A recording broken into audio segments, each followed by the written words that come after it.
Thank you, please. Please, it's gone 9 o'clock, so we're ready to start. Tēnā koutou, tēnā koutou, tēnā kātou katoa.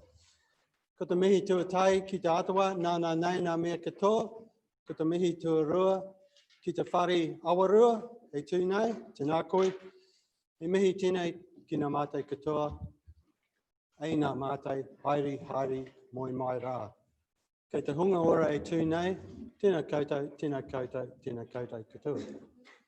Ko te mihi ki ngā manuhiri, ko te mihi ki ngā hoa mahi, ki te mihi ki ngā kaikaunihere, me te rangatira.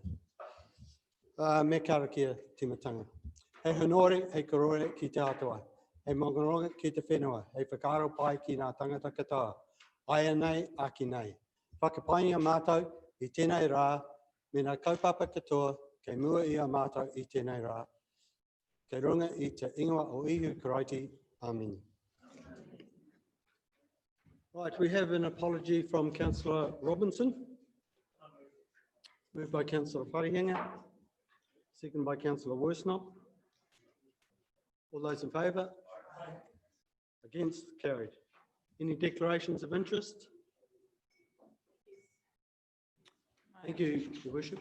My sister is the architect of the Peel Street toilet. Okay, thank you. I don't see that as a conflict, but thanks for noting that. Confirmation of non-confidential minutes, page 5.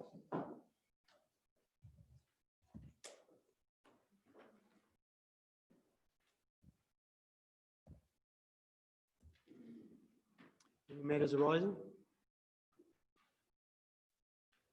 If there's nothing, do I have a mover and seconder? Moved by Councillor Sheldrake, seconded by Councillor Foster. All those in favour? Against? Carried. Anything on the action sheet?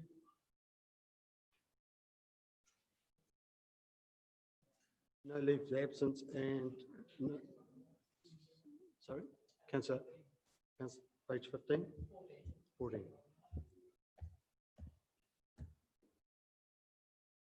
Extraordinary meeting. Thanks. Moved by Your Worship and seconded by Councillor Seymour. Matters arising?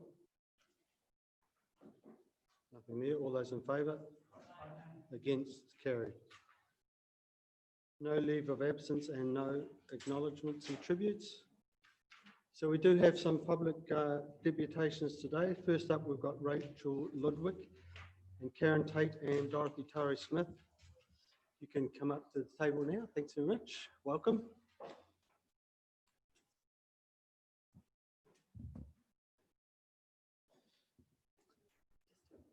You can stand or sit, whichever you desire.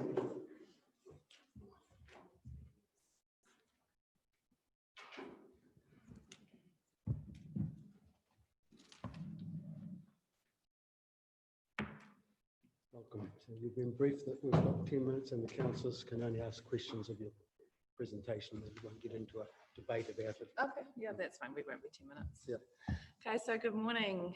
So we're here this morning to request that paying for disabled parks be removed. I'm here today as a mother of a child with a disability. Karen has a disability. I've got Christy Drake from ACC, Colleen Herbert from CCS Disability, Katie Mackey from CCS Disability, Dorothy Tare Smith, the founder of Takiwa Tangatonga Autism Education and Support.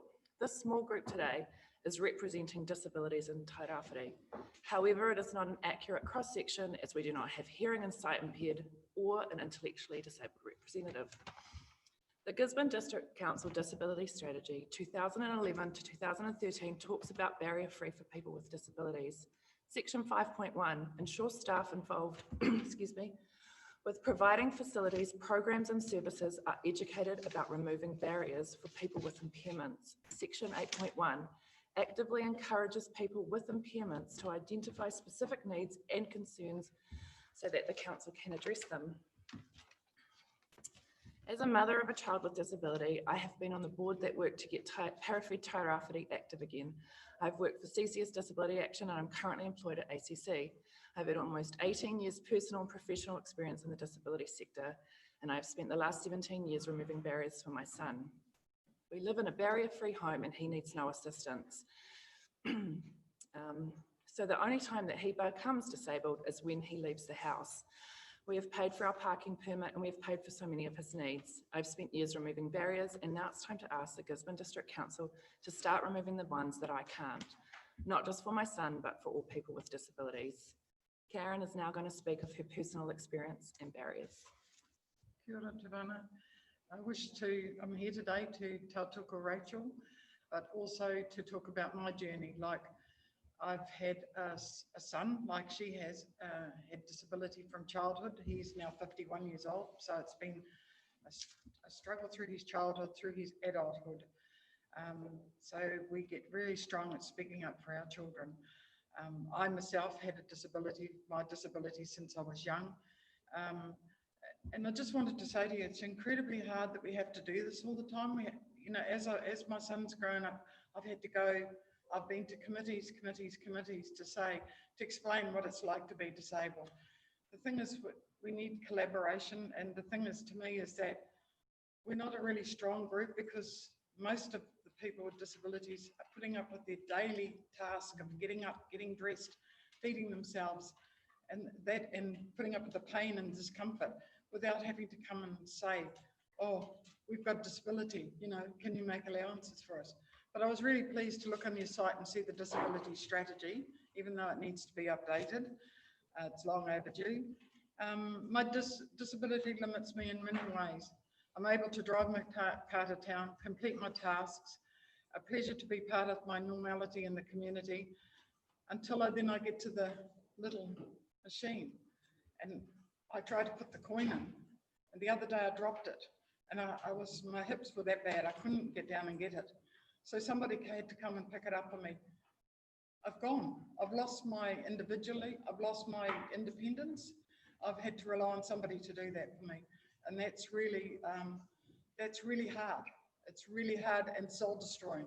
And so not once or twice, but I have to put the coins in those machines, which I never had to do in West Auckland. I've been here 4 years now from Henderson, and we didn't have any, we just had to buy our card from CCS, which took us for 5 years. We had to go through a process of health and everything to get that.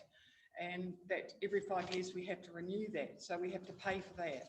And so that's our card. But then we have to pay again underneath us down here. And as Rachel was saying, it's really good that in 8.1 of your disability strategy, we actively encourage people with impairments to identify specific needs and concerns so that council can address them. And this is what we're doing today. I mean, if we don't come to you and tell you what's happening to us and how it makes us feel in the community, you're not going to know, because having a disability is a special thing. To me, it's been my life. I've worked for CCS. I went through school and did my degree, and I became a social worker. I worked at the hospital in Auckland for the last 7 years before I came down here. So nothing's ever held me back. And so speaking up is part of who I am, and speaking up for other people. So thank you very much for listening to me today, and open to any questions. Your worship. Thank you, Rachel. Thank you, Karen. Lovely to see you both. Rachel, you spoke about the card that you buy for your vehicle. What does that give someone with a disability? Is that just the ability to park your car on the blue parking spots? Yeah, that's it. Yeah, so it doesn't give you free use of them. It just lets you be able to park there. And then just supplementary, Karen, you spoke about West Auckland. Were there no charges to disability parks there? You just had to buy your Just by card from CCS. Every 5 years you had to, well, initially we had to do a physical thing, and then every 5 years we renew it, and then that's all I use. And the park is there with the yellow on the ground with the wheelchair on it, and then we just park there and put our card up. There is a limit of probably 120 minutes or something, but to me is that if people park here in Gisborne, they get a card. I just wanted to say that. And if they are only 5 minutes up this end of town, they can go down the other end of the town and park with that card. But when I put my money into when I managed to get my money into the machine, and I'm only 5 minutes in there, and that's an hour, I have to go down the other end and use my money again because you don't get a card at those machines. So that's discrimination again to me. So I just wanted to say that. Sorry. That's all right. That's what we're here for. Councillor Shelby and Councillor Seymour. Thank you, and thanks for coming this morning. How many families are affected within the Tairāwhiti or the Gisborne area? Like how many people do you who feel we're talking about here? I don't have those numbers. Would CCS would have those numbers. Yeah, no idea, Rachel. No, that's, and it's people from out of town. It's a national program. that's Yeah. right. It is. It's for visitors and stuff like that coming Right. into town as well. There's other areas, I believe Napier and Hastings, Rotorua, they don't charge us. Napier and Rotorua, we just, you just roll into your car park and just put up your sign. You don't have to, their council has an accessibility policy. So I've looked them up and I've rung them up about it, and they've passed that there's no payment for the disability spot. Thank you. Thank you, Councillor Seymour. Yes, thank you very much to each of you for coming to share that with us, because if you're right, we don't know. Can I just through the chair, I was unaware that we paid in disability parks. Is that a fact that we still, our customers still required to pay through the chair to Mr. White? Because no one's brought it up before. Yeah. And we're only talking about 20 car parks. Yeah. Mm. We need to be a gracious council. We need to be a gracious community, I think. No, thank you for raising that, because I think many of us around the table are probably unaware that your disability card that you have did not give you a free park, even if it was in the designated disability car park. That's the matter you're raising, isn't it? Questions. I'm Councillor just Worsnop. checking that that's the matter that they're raising. That is it. Councillor Worsnop. A lot of Just, people don't realise. just in your experience of the two different cards between here and Auckland, did the Auckland card have a cost recovery for parking component, or was the cost waived? No, just use your mobility card. And it's got a number on it, so the parking people can check that number against the, with the CCS. Councillor Mary Akarabrand. Morena, kōrero. Listen, thank you, for coming in today and sharing. I'm trying to find the disability strategy you talked to, but I'm struggling to find it. As a starting point, would you recommend that perhaps that's where we look at that? Because it sounds like it needs We'd love to be part of that. And would you like to be part of that? Yes, we'd love to. That's one of the points that I did want to make and ask, is that in processes with council, that there is a more diverse group of people that are consulted with. We've got a huge disability, isn't just physical. There's a whole range of disabilities that affect many people. And if you just have one group or one person to consult with, you're missing. Like I said, we don't have the hearing impaired here. We don't have sight impaired. We don't have the representation. I'm hearing impaired. Oh, here we go. Okay, we do. Intellectual. I've got hearing aids Oh, too, there we because go. of my disability. I have problems with my skull, so because I've also got not just arthritis, it's Paget. So Sure. I just want to support that. Yeah, My yeah, son thank is you. hearing and vision impaired, so Yeah. he can help with that. All right, if there's no further questions, going forward, we will have a look at the strategy there, and if the elements that do need updating, we'll take this into consideration. Because it says within there that. that it's updated every 3 years. I think Yeah. 2013 3 was the years. last Okay. update. All right, we'll take that on It's well board. overdue. Yeah. So. Thanks very much. And Thank we'd- you. We'd like to be part of that. Yes, for sure. Thank you. Yeah. Thank you. Thank you very much for listening to us. Okay, next up, we've got Kenneth Lyle, and this is to do with the traffic calming on Stout Street. Welcome, Kenneth.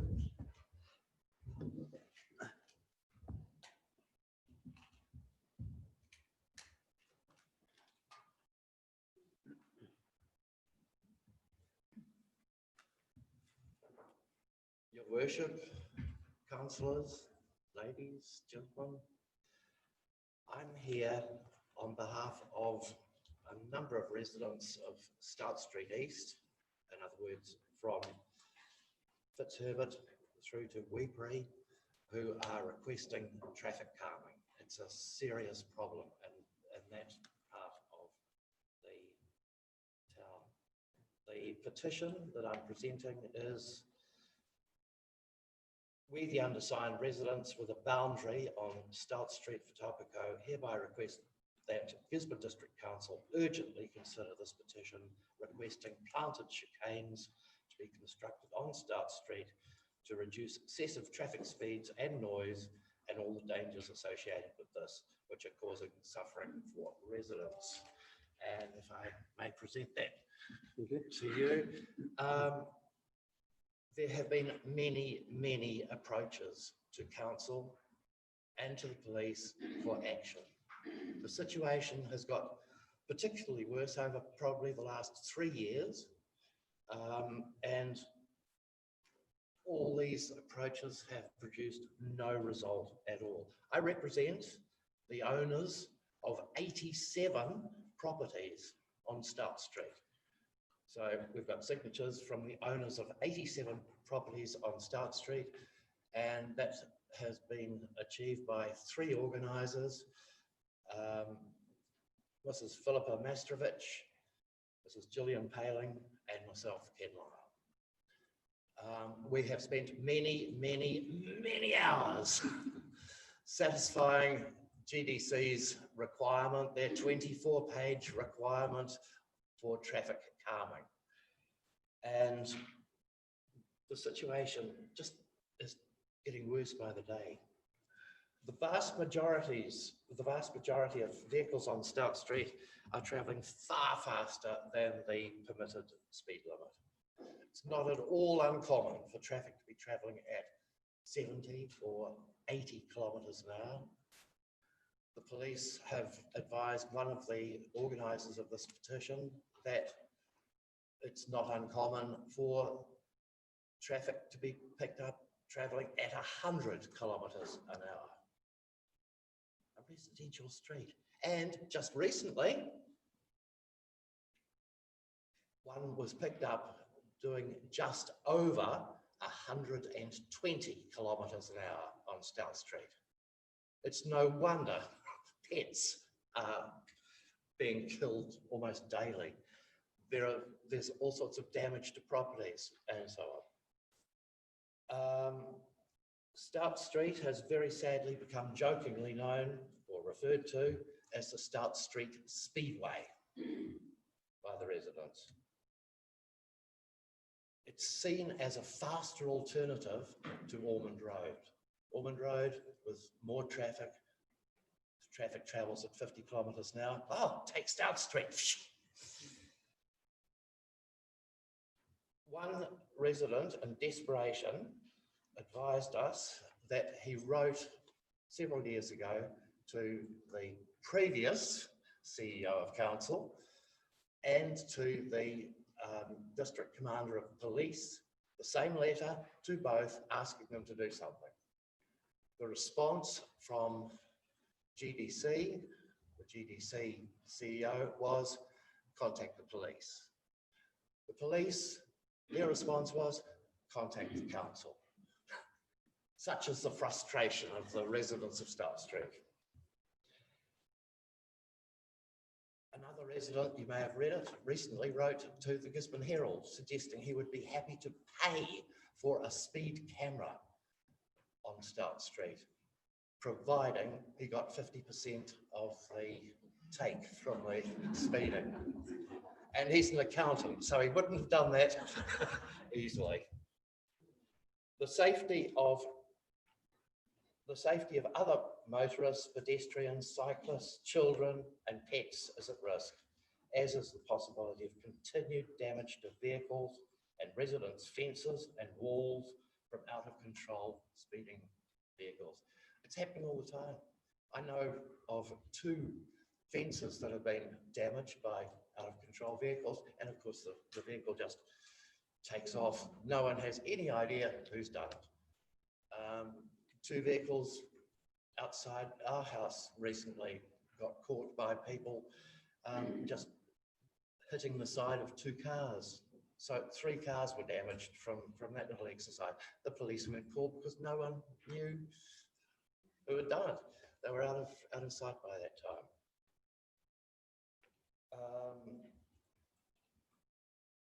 Many pets have been killed as a result of speeding traffic. Just as one example, 4 pets from 3 adjacent properties to ours in just 3 years.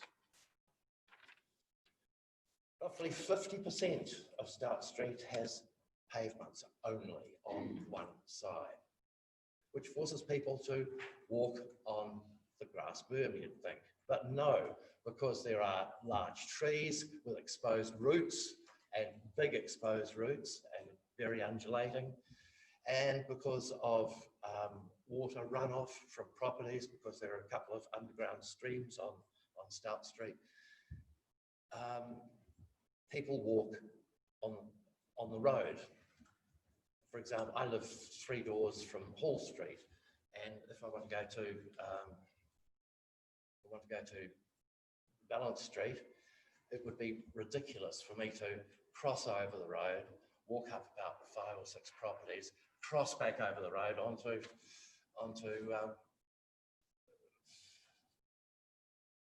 what road? You know what I mean. Yes, thank you. The area has a large percentage of older residents who have reduced sight, hearing, and ability to judge distance and speed of vehicles. The Stafford Street and Hall Street bridges are well used, and large numbers of pedestrians, cyclists, school children, and mobility scooter users cross Start Street with vehicles travelling at extreme speeds.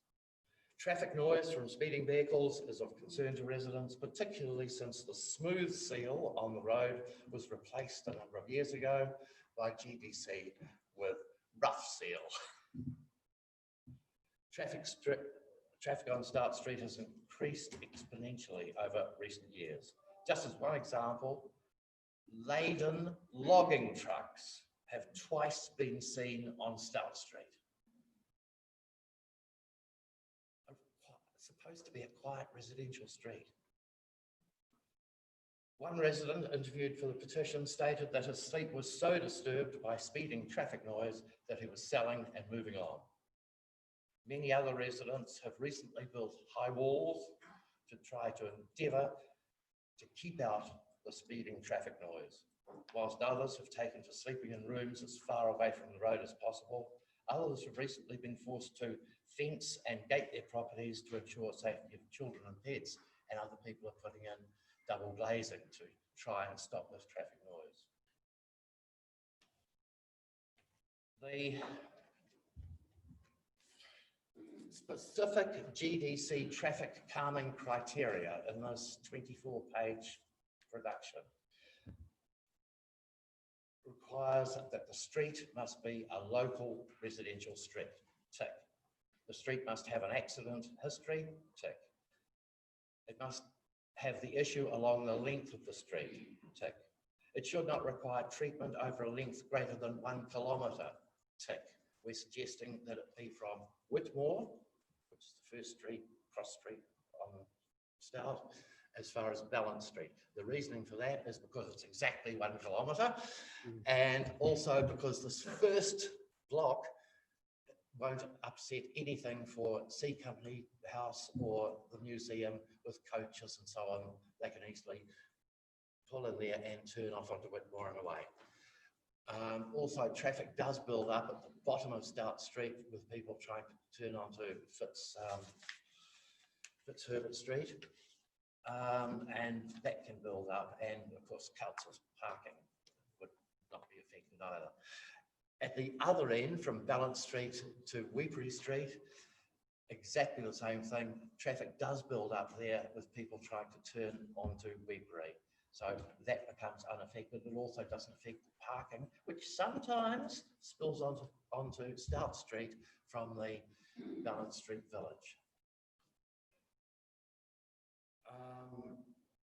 What else? The requirements also maintain that it should not require treatment over 1 kilometre. The speed limit must be not greater than 50 kilometres an hour. Tick. The street must be sealed. Tick. It must not be a major traffic route.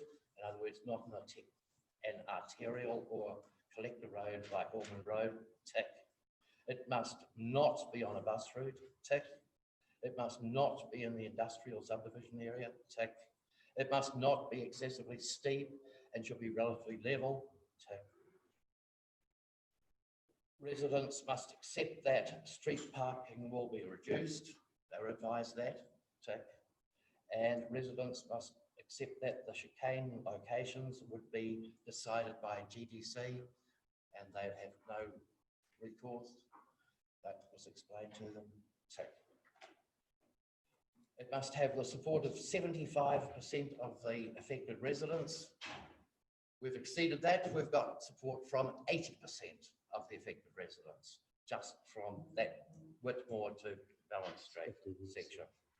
It must have a technical assessment value of greater than or equal to 25 points, and we've come up with 42 points. We would really appreciate if council would fast track this request.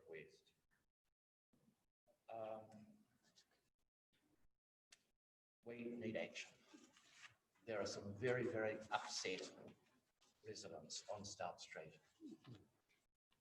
All right. Thanks very much. Any questions, councillors?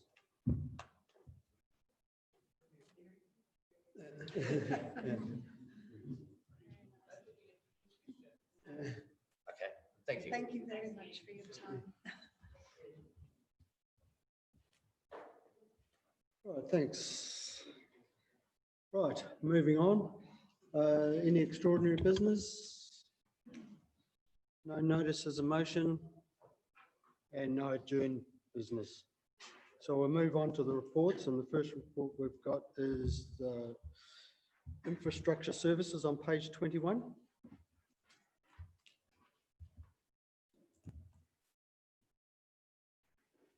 And we've got David. Oh, Dave's on leave, so it'll be Wolfgang. Welcome, Wolfgang.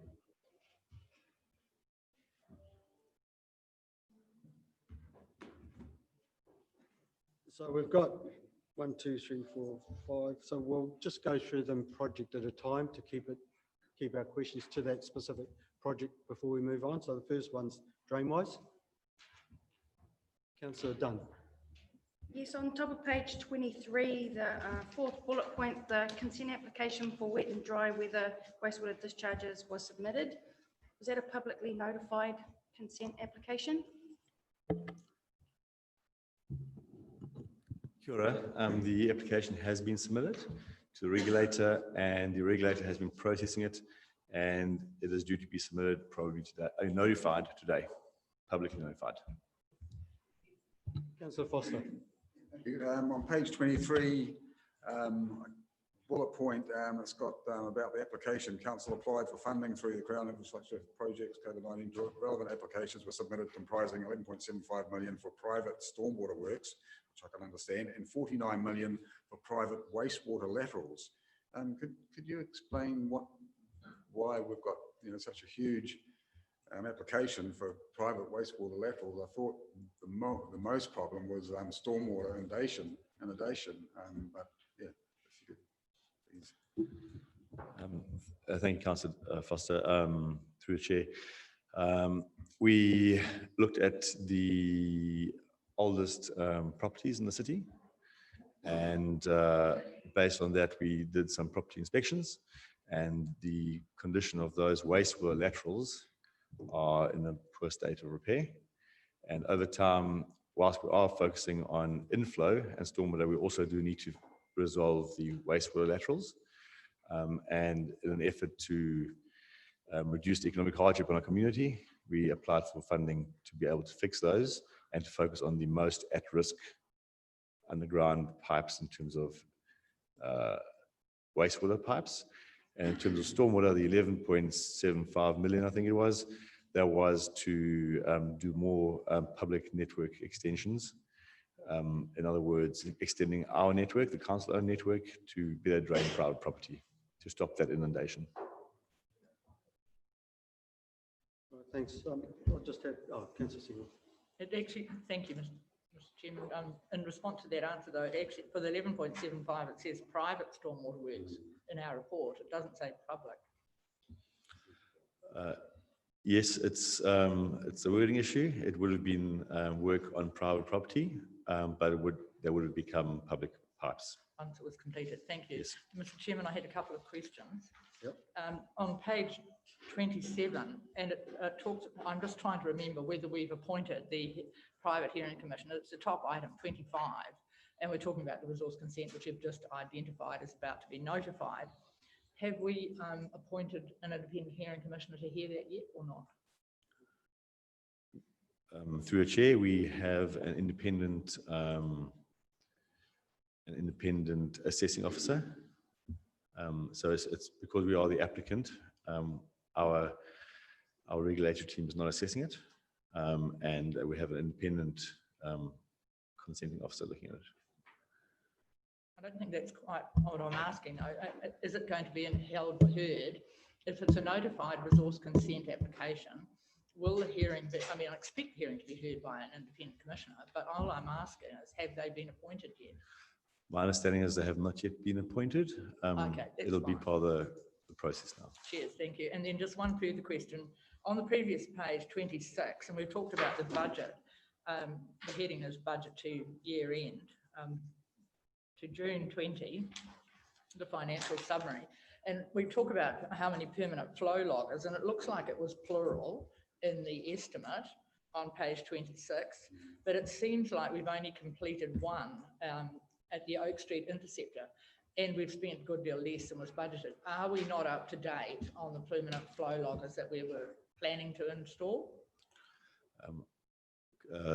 Councillor, I'm not managing that specific project. If I may ask, Neville, can you give us information on the permanent flow loggers?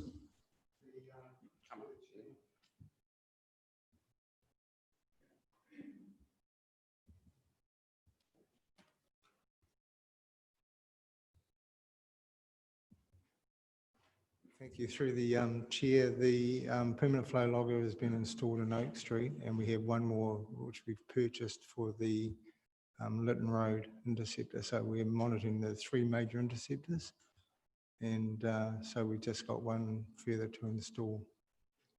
Right.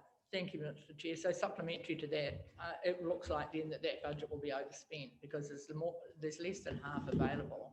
So it looks like we might need to top it up then by the time we get the additional one installed. It may not require the same level of budget because it's the pipe's exposed under the bridge, and we so clamp onto it rather than dig a hole in. Thank you very much. Much appreciated. Thank you. Councillor Farrington. Thank you very much, Mr. Chair.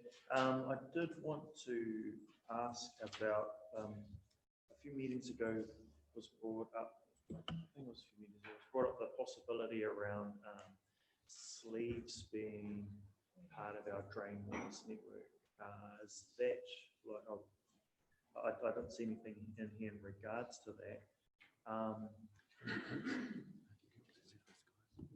So like it'll be great to get one. It'd be great to get an update in regards to that, and two, it was brought up around the table and also in the community around education and kids being our links into whānau around what should go in our wastewater system, right? And it's something that we've done in the past, and I do note that we've mentioned other things here around campaigns, all of that kind of stuff. Are we planning on doing anything in terms of engaging with schools to be able to widen the scope? I know this is around infrastructure, but I think that those two things are inextricably linked, similar to how we had the finance and performance hui yesterday, and there was that history part that was missing. I also think that the educational community part is missing from this too. Through the chair, I will respond to the pipe insertion process, and Wolf will talk about the education. The we're looking at what they call cure in place, which means we put like a, think of a sock going down and then they either cure it with heat or steam, or they use ultraviolet light to cure it. We're about to embark on a contract towards the end of September to insert on our major interceptors. And we're looking to go forward to do a lot more cure in place rather than open cut and trench, which are much more disruptive to the road and also far more expensive. So we're trying to look at options to accelerate the renewal of our assets, and we're also looking at that as an option for private property laterals. So part of the Drainwise program will be people have obviously paint their house and replace their roofs, but they don't think about the pipes under the ground, and so we've got quite an aged private property issue developing, and they don't really plan to replace it. So we're looking at mechanisms for promoting the replacement of those private property laterals and doing it as cheaply as we can. And so this cure in place process gives us probably the best and least disruptive option for replacing or renewing these pipes.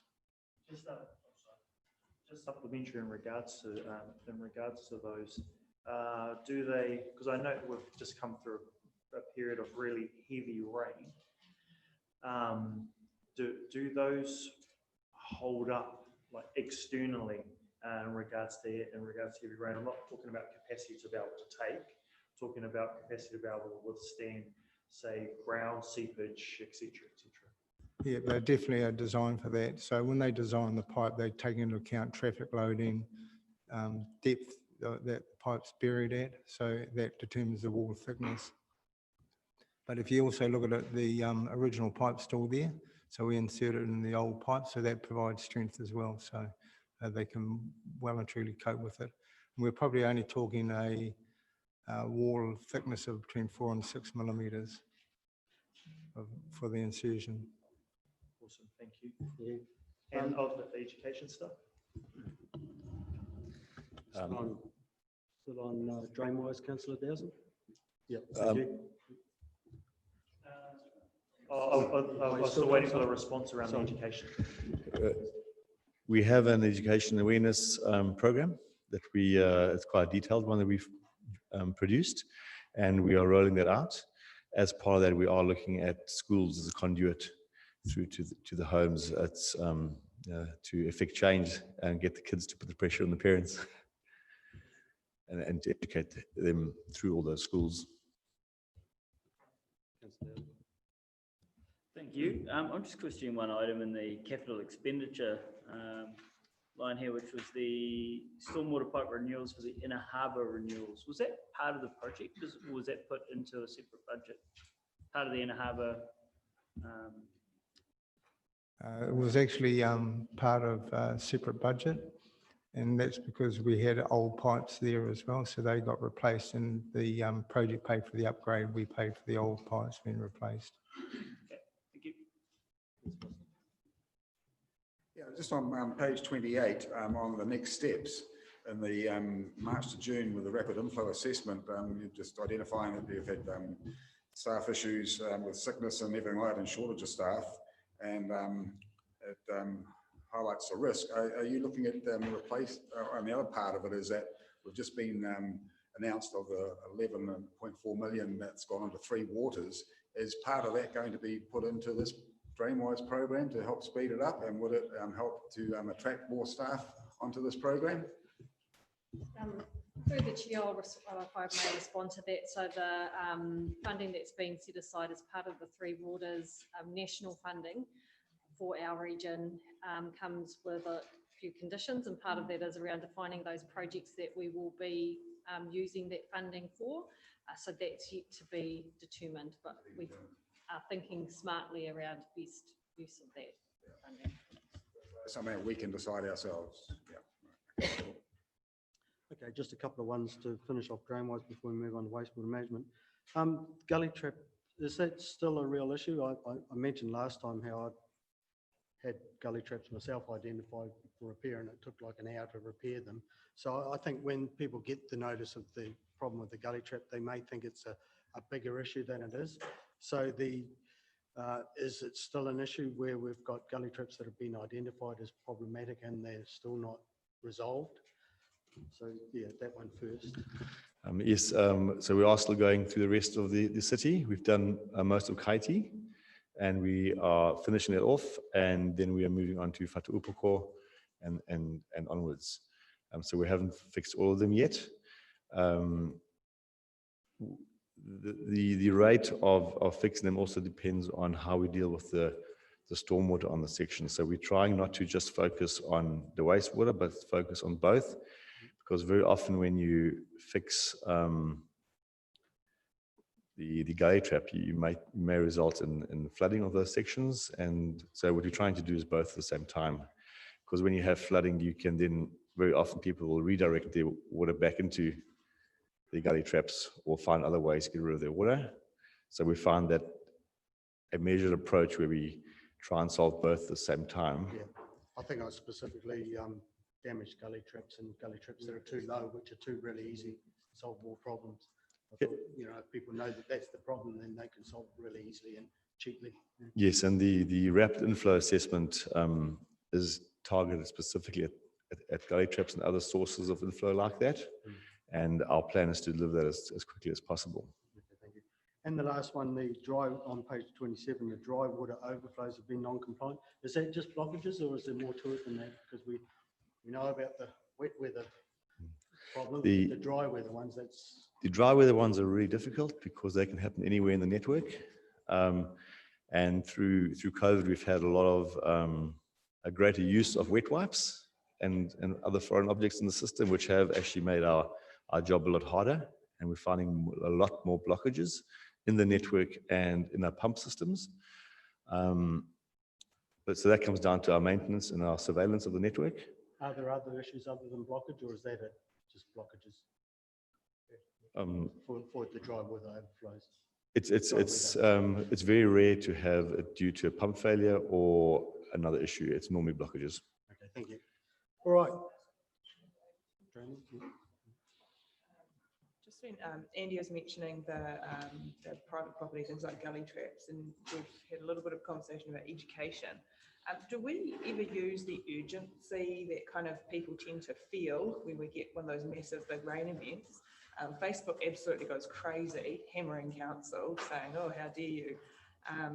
Do we ever capitalise on that in terms of our education and respond with, get outside, check this, this and this, send GDC fix something or other? Because people tend to be quite topical, right? Something's the issue right then and now, but you know, half a day later they've forgotten about it and they're doing something else. So is there an opportunity to be kind of speed some of this up? There definitely is an opportunity to do more there. Definitely is. So I would agree with you. We have started doing that. So one of the overflows we had in June was because of the fatberg. And so we used that opportunity to republicize it in the paper and let people know that these fatbergs and what to put down the pipes cause wastewater overflows in the rivers. But yes, we can do more, and it's part of our program going forward. Thank you. We'll move on to wastewater management, which is page 29.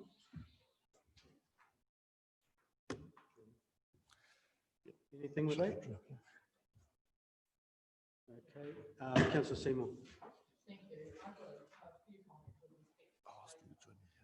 I have a few comments with respect to the paper. I found it really interesting that COVID has caused us to look for a more simple, to pull back some of the time lost through COVID with more simple design and construction.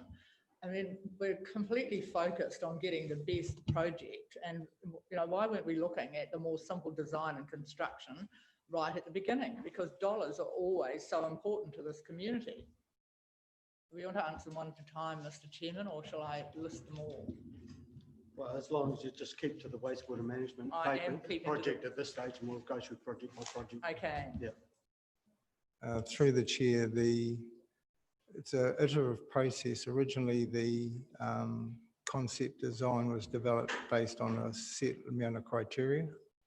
And as we go through it and we actually get the estimate on cost, we therefore then challenge whether in fact it's nice to haves or need to haves. And it's an iterative process, and that's why we start from concept design through to valued engineering and then through to final design. Thank So you. it's just an ongoing process. Right, I was quite interested in the fact we've allowed, this is like 18 on page 30, a capital sum to remove the mortuary wastewater, when in fact the mortuary wastewater, as we were told last time we workshopped this, that's primarily two sources. So why are the ratepayers potentially funding a capital sum when one is a health board issue and the other is private enterprise? Through the chair, the application was brought, or the report for mortuary waste was brought to council, and a budget was approved for the actual treatment at the Tarahiru Cemetery. So that's what the main capital budget is for.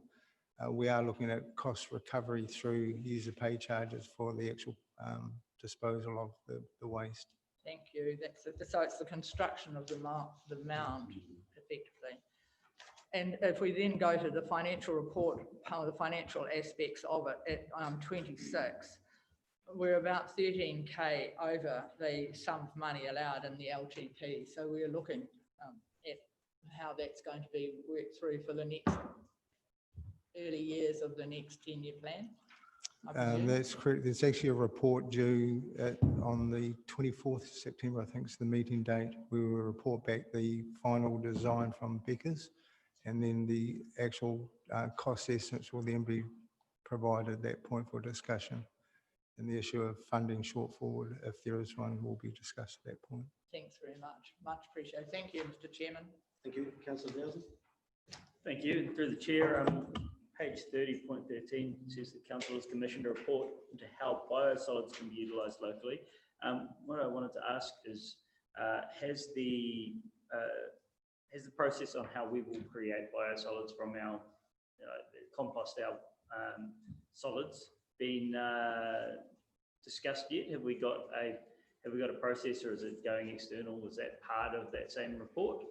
And if so, is there any consideration for potentially other sources of green waste, for example, to go into that composting, because we may have opportunities? Through the chair, all those options are on the table. We're looking for a local solution, because if we have to cart our solids out of Gisborne, we're looking at $1 million a year. So all options, but what we need is a partner to develop, and the report that we're commissioning is in actual fact the prelude to providing the information to property owners if we want to dispose onto land, what would be the concerns, the heavy metals in there, the emerging contaminants. So composting is one way of doing it, but there are direct land application is one of the other options we're looking at. Okay, so it's finding the commercial use before we determine the process to achieve it. Okay. So we're just really clarifying the technical issues around the type of biosolids that they will have to deal with. Right. Nothing further on waste. Councillor, I've got it. Firstly, I just want to thank you for the work that is happening in these spaces regarding our water waste. I'm always heartened when I read your reports around tangata whenua and the engagement, of course. And in this point 21 on page 31, you note the vehicle for obtaining mātauranga Māori. And I'm wondering, I was at a conference where other councils have dedicated a lot of time and energy into that resource that Māori bring, tangata whenua bring. And so with the mātauranga Māori component, are you seeing that being, very helpful, resourceful? Because even at a hui recently, someone said to me, in parts of council, we see quite an attention to this and not in other parts. So I feel like it's trickling through, just like good water systems working well. So the mātauranga that is mentioned in here, has that been helpful? Is it going to grow? Is it going to be something we'll see more of?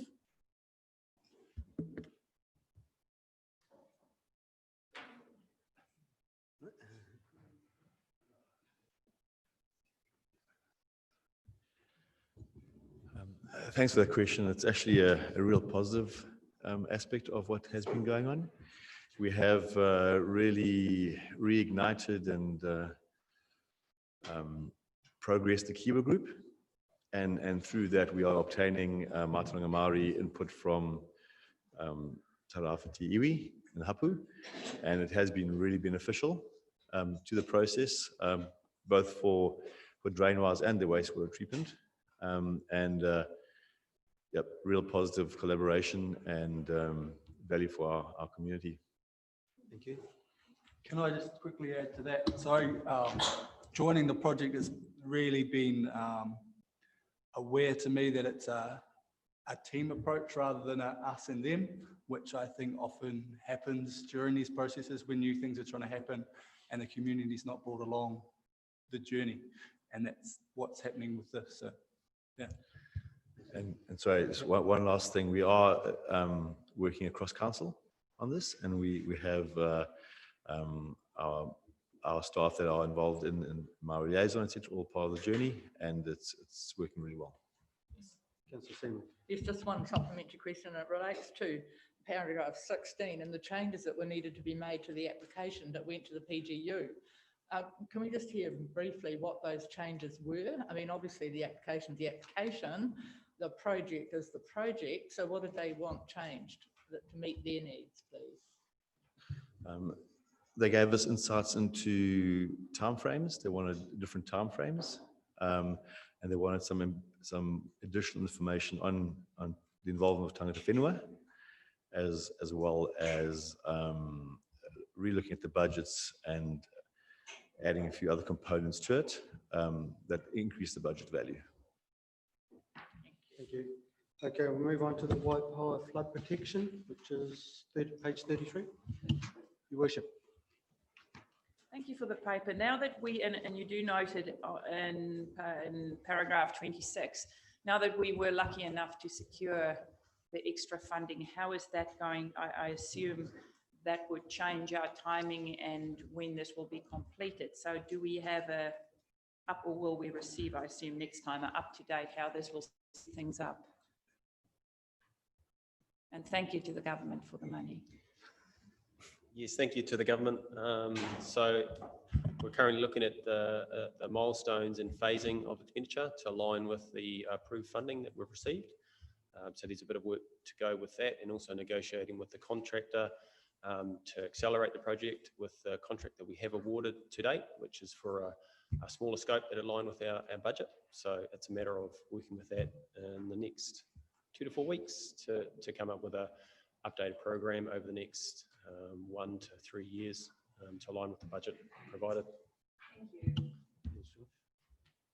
Councillor Seaman. Thank you. I'm just, they're great reports, all of them. Item 5, though, on page 33, the 10,000 hectares of fertile farmland and the city are protected by the Waipawa Flood Control Scheme, and it sort of leaves out the city completely.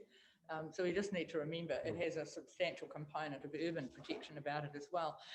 From the discussions we've had, over quite a few years, it would seem, and it's good to pick up on the suggestion that maybe new money is going to make this happen, that we had a much more developed program of working through over about 10 years. This is the first report we've seen for a wee while, and it looks like it is much more truncated, if you like, and it takes longer to get there and everything's in bits. Whereas I see in words in here that it does say to give some more confidence to the contractors. So why aren't we contracting a couple of years out? We're planning this money in our 10-year plan. We've said it was an important piece of infrastructure that we always wanted. We've talked about it for ages. I just think that maybe we're not going to do it today, but the advent of the Crown funding is going to make a difference. Can't we be a bit more progressive and see that it gets done in more positive chunks? Through the chair, with regard to that, planning with a survey in advance of detailed design work has occurred. We largely have that for the entire eastern side already, and we have high resolution LiDAR information for the whole of the scheme, which can drive detailed design or concept design. The engagement with specific license holders or private property is in line with the funding that we received. So if that funding is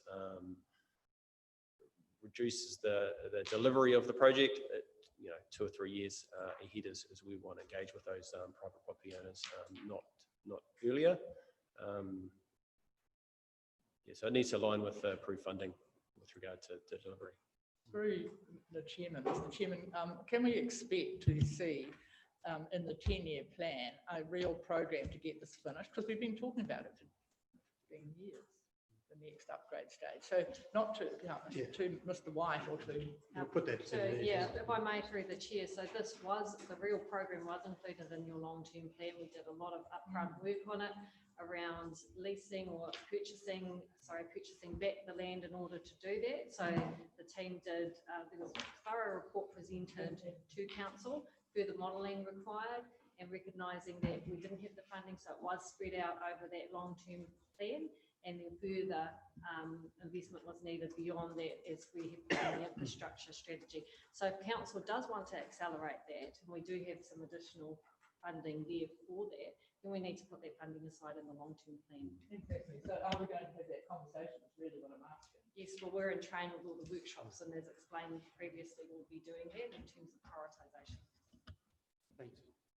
Councillor Warston. That was sort of my question. Did the funding sort of got it teased out there? Did the funding enable us to have simultaneous works being undertaken in different parts, or are we still committed to sequential sections?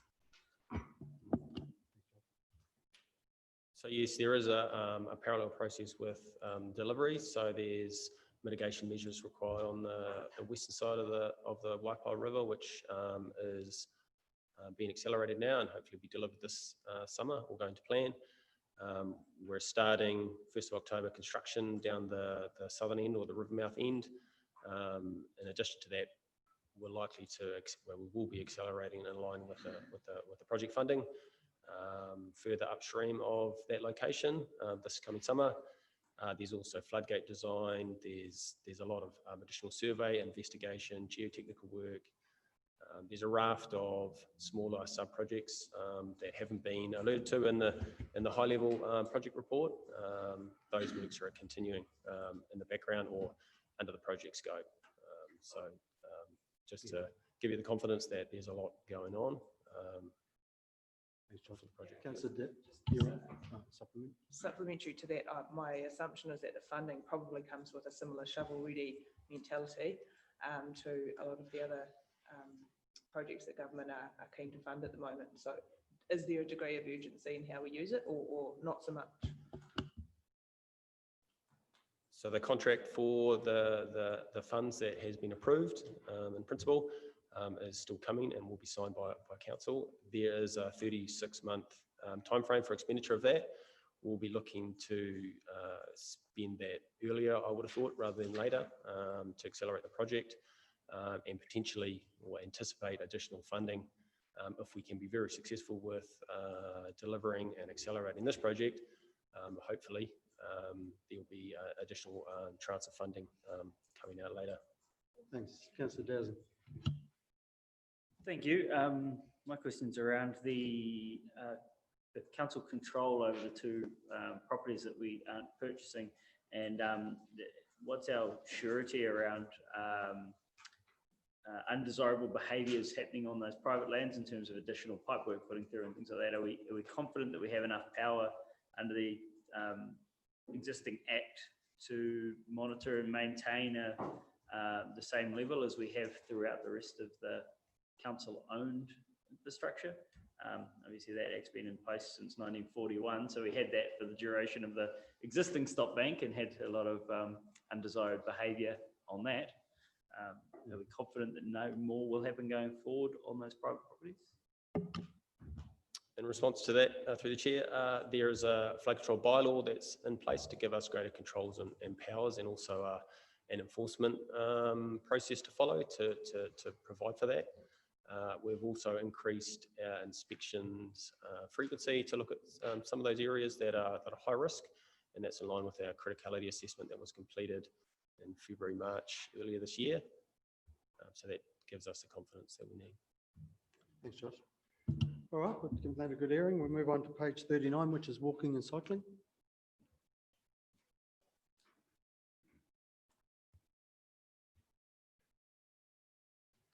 Nothing on that? Oh, Councillor Arkwright-Brown. having just picked out my cycle and cycling around, there's a noticeable amount of glass and all those frameworks, but I'm wanting to ask, what are we actively doing to actually promote more people cycling in respect to, I've just looked on our website and seen all the cycling, walking maps and et cetera, et cetera. And of course we can't make people cycle, but I just know that we put a lot of money and time and energy into this city being cycle friendly. But what are we doing as far as, I know there's been consultation underway for the next iteration of coming into city, but what are we actually doing to get people on bikes promotion wise? Because when you are cycling, you do realise that there's probably you and two others, in the sense that you feel, I mean, there's lots of activities that happen in the cycling space, the Motu, all these other things that are actual cycle venture stuff. But I just wonder about what are we doing to access people feeling they can get on our roads on a bike, because it still feels like there's a little bit of fear. There's obviously busy lives, it's easier to drive. So is there going to be some active support to do something, be it coming on summer? I don't know. Through the chair, if I may. So we do have a safety funded, NZTA safety funded role whose focus is on safe transport, but we simply don't have the resources to be out and educating people to get on cycles. That's where we rely very much on community support and groups that are active in that area. Our focus is on providing the infrastructure for that to happen. Supplementary, is CAG still around? Like, I haven't seen, I mean, when I first got on council, we had a very squeaky wheel. Through the chair, just to complement what the Chief Executive has said as well, if you think about the package around cycling that has been implemented over the last few years, so bikes in schools, council and the Lions investment in the Junior Bike Park as well. So confidence and education is not just around the programs that you run, it's also around the other packages that come around the cycling behaviour, I suppose, and creating confidence in families, tamariki, around cycle skills actually contributes to a cycle-friendly. So can we survey to ask what probably can inhibit or stop? Is that worth doing? Like, as I said, I mean, trying to promote climate change mitigation safe, and I see in the report, it's noted in there, doing its part, but can we figure out why we still don't see a huge uptake in the city space? Or is that we'll just see how this pans out? Through the chair, I'll take that back to the Journeys team for their consideration. Can I just probably need to add to that? That's, again, this is part of your strategy. You've got your spatial plan, which set out the vision, and as part of the LTP and as part of the zero carbon bill and how council will give effect to that, that's about the planning that we're going to be putting in place going forward. So what is the strategic position of council in terms of its influence around cycleways and walkways and relative balance to roading, and then where will you put that investment? So I think it's part of a bigger discussion than just a survey. Just before I come to Councillor Dowsing, just because I was heavily involved in both the bike park and the bikes in schools, I really feel that we've kind of lost a generation of cyclists, and I'm really hopeful that the initiatives that like the bike park and bikes in schools are going to get that new generation coming through with the schools. And there is a very heavy education side of the bikes in schools. It's not just providing bikes and helmets, it's educating on bike safety, bike riding and that as well. So that is an encouragement for me. Councillor Dowsing. Thank you. I'll use the same tenuous link to infrastructure to carry on this corridor. But I was going to ask through the chair to the Chief Executive, do we have an internal strategy yet? Because we may not be able to affect and educate the entire community, but we can certainly take a leadership position on this. Have we developed our own internal strategy? Through the chair, we have a plan. So it was the active cycleway plan that, I think that was, is about 3 or 4 years old, might need some reviewing. The issue is around the network of, that we've got in region, so we have bits of cycleways, but we don't have a.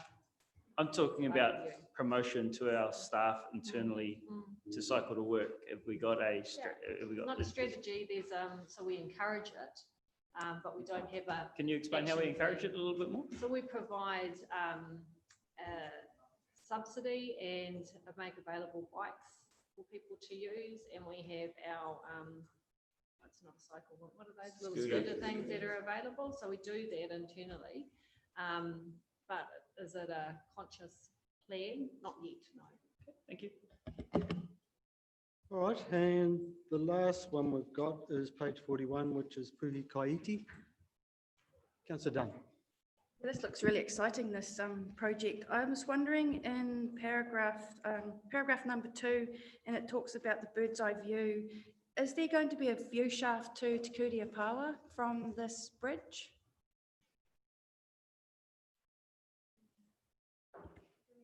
Sorry, through the chair, yes, the intention was to lift it to the point where you can get a clear view across.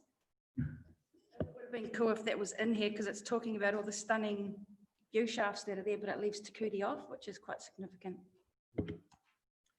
Councillor Brown, and then Councillor Seaman. Yes, I mean, obviously, we're very grateful for all that has been changing and working in the landscape of Te Tarangi, so thank you.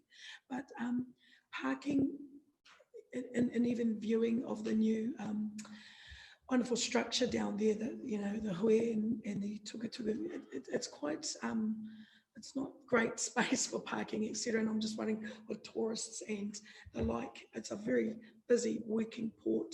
So mitigating that and the risks that come with crossing that road, etc.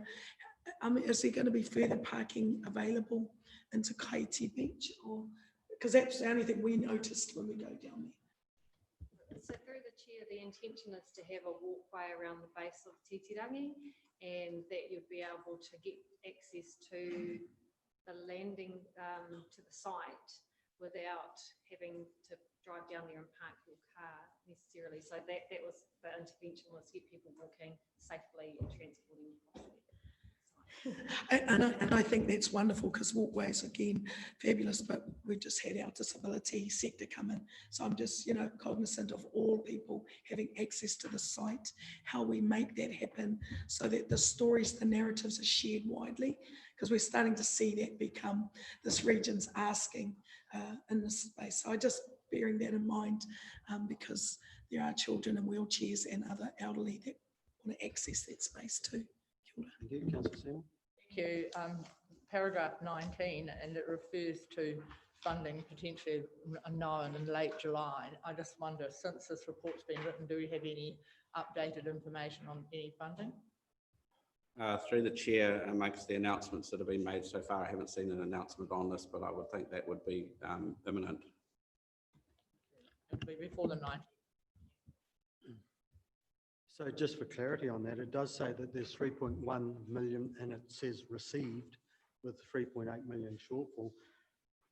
Is that actually received, and does it have timelines? Like if we can't get this off the ground in the next 2 or 3 years, what happens to that 3.1? So through the chair, this is a discussion that we've had with the significant fund. They're aware of the shortfall, and we have talked about whether we would be able to access additional funding for that. If we don't get the additional funding, then we need to give the money back. Right, thank you. Thank you. Moved by Councillor Salt, seconded by Councillor Dowsing. Anyone got anything further? All right, all those in favour? Against, carried.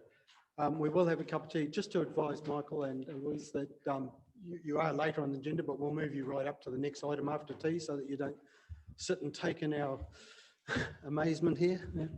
Yeah.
Liz and Michael Muir here from the museum. So we'll go to page 95, which is the Tairāwhiti Museum Annual Plan.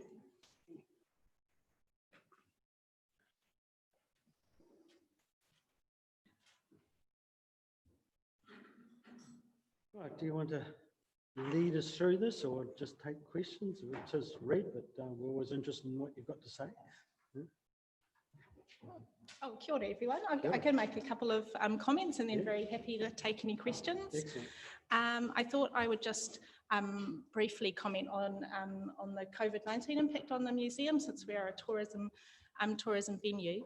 And you'll see in the annual plan, I just wanted to make it clear that we do expect there will be some impact on some of our targets over the year ahead, but we've left some of those success measures and the budget largely unchanged in the annual plan because, well, we can't exactly predict what is going to happen particularly around international tourism over the summer ahead. One of the things to note is that international tourism makes up a relatively small percentage of our visitors. And so we're hoping that domestic tourism will fill some of that gap. And we just did our numbers for July, actually, and we had 3 times the amount of domestic tourists as we did last July. So long may that continue, and that will hopefully make up for that shortfall in international tourists over the summer. So I think compared to some other museums around the country, we're very community oriented and quite self-sufficient in the way we do our programming and all of those sorts of things. So in terms of our visitation, so we feel like we're in a kind of in a relatively good position kind of going into the year ahead, which is great. That's probably the main thing I wanted to comment on. There have been some adjustments we've had to make to our programming because of the impact of COVID-19. But we've got some really interesting kind of special projects that we've got. So we're kind of widening our scope more into kind of digital delivery and all of those sorts of things across our education programming and in terms of access to the museum collections online. So that's, again, something we've been wanting to do for a long time, but COVID-19 has pushed us to move a little bit faster in that direction. And there are a kind of range of funds that are available to us as the museum through Creative New Zealand and Ministry for Culture and Heritage and those sorts of government organisations that we'll be able to access over the year ahead to help fund those special projects. So that's it really, but just thank you all for your forthcoming support over the year ahead. We look forward to working with staff and it's lovely to see you all regularly visiting the museum, so thank you all. Thanks for that. Do you want to add something, Mike? Yeah. Probably only thing I'll add is, well, it's in the annual plan, but it's the work that we're doing on having a look at displaying the Māori taonga better than we've got at the moment. And I think that's an issue that we've got iwi involved, and we're getting a feasibility study done on it, and it's work that is ongoing. And I think that's probably one of the bigger things. Yeah, absolutely. We've got some kind of multi-year projects that we're really starting to develop, which is particularly around the redevelopment of the Taonga Māori store and the redevelopment of some of our long-term exhibitions. So we have really strong ongoing relationships with iwi at a governance level and an operational level as well. So we've got those in our sightlines as major projects to keep the facility fresh in the years to come. Excellent. Any questions, councillors? The noting of this report, and I just simply want to thank you for all the work. I've enjoyed visiting the museum, watching the turnover of exhibits, the multitude of diverse, and yeah, appreciate all the work that's there. So thank you for your report. Kia ora. Kia ora. Thank you. Happy to second the report, and also note that I'm very happy that there was a actively seek grants and generate more income slide on the front. As I've promoted a couple of times, it's amazing to see it up front on this report. And my daughter loves going to the museum, so thank you very much. Awesome. Kia ora, Shannon. Councillor Wilson. Just in terms of the resilience to COVID, how well prepared, I suppose, are you in the event that we do lose some of that domestic tourism? Just if we didn't have to move, and God forbid, into a position where some of our regional travel might be more restricted, given that we're probably going to be living with this hanging over our heads for quite some time.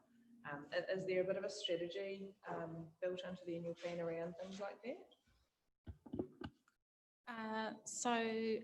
Compared to many other museums in the country where they're primarily reliant on tourists for their visitation, for us it's around 75% community visitation, and around 25% makes up domestic and international tourism, and international tourists are only about 5%. So from that sense, we are kind of looked on as a model from other museums about if you're a community focused museum and you're generating your own projects and you're working in that way, then you've got a high level of resilience.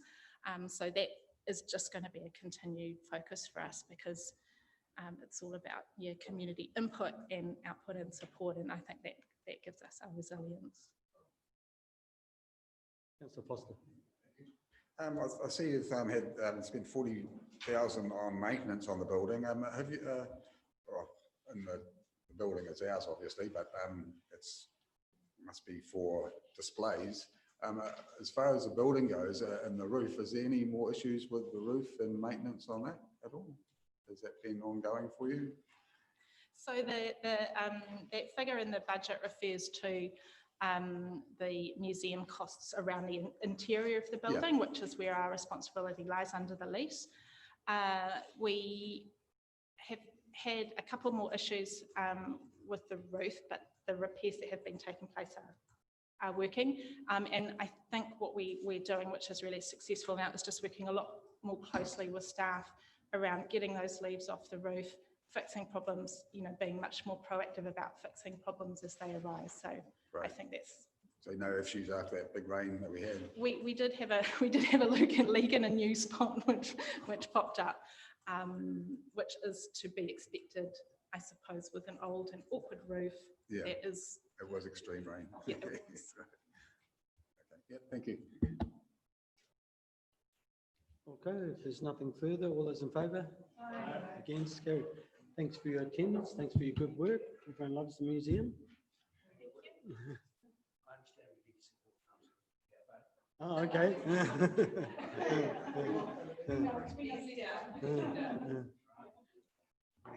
All right.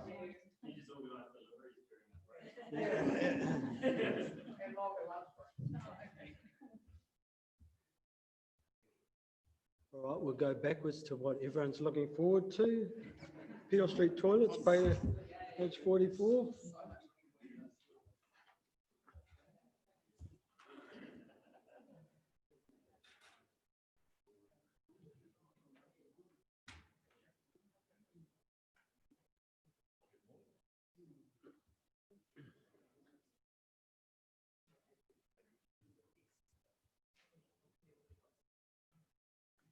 So we do have recommendations around this to authorise the staff to proceed with the required earthquake strengthening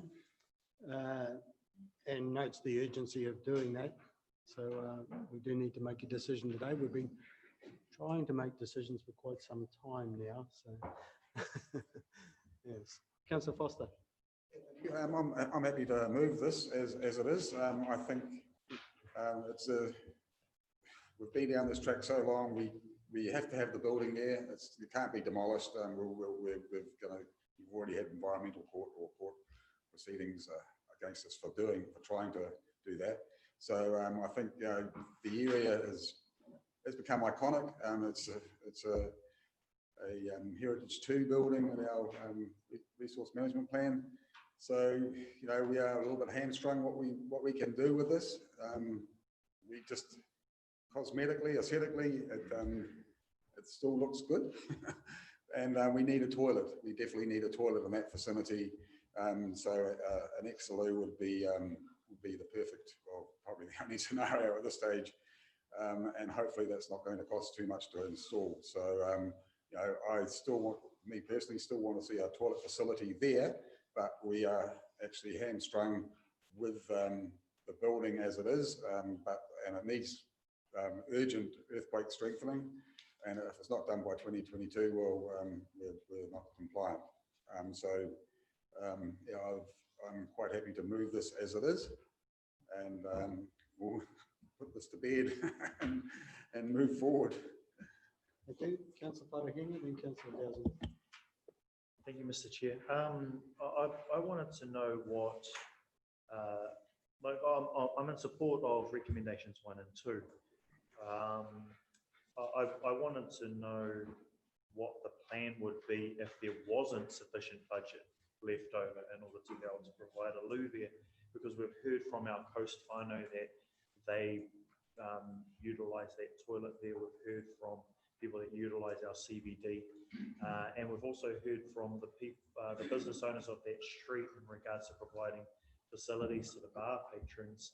I do want to preface this by saying I do remember our conversations around Bright Street being there, etc., etc. But the reality is that the Peel Street toilet is right where it's needed, right? I don't have a problem with how we're ordering the work that we're about to do, but I do worry about what happens if we do not have sufficient budget in order to provide the Exaloo there.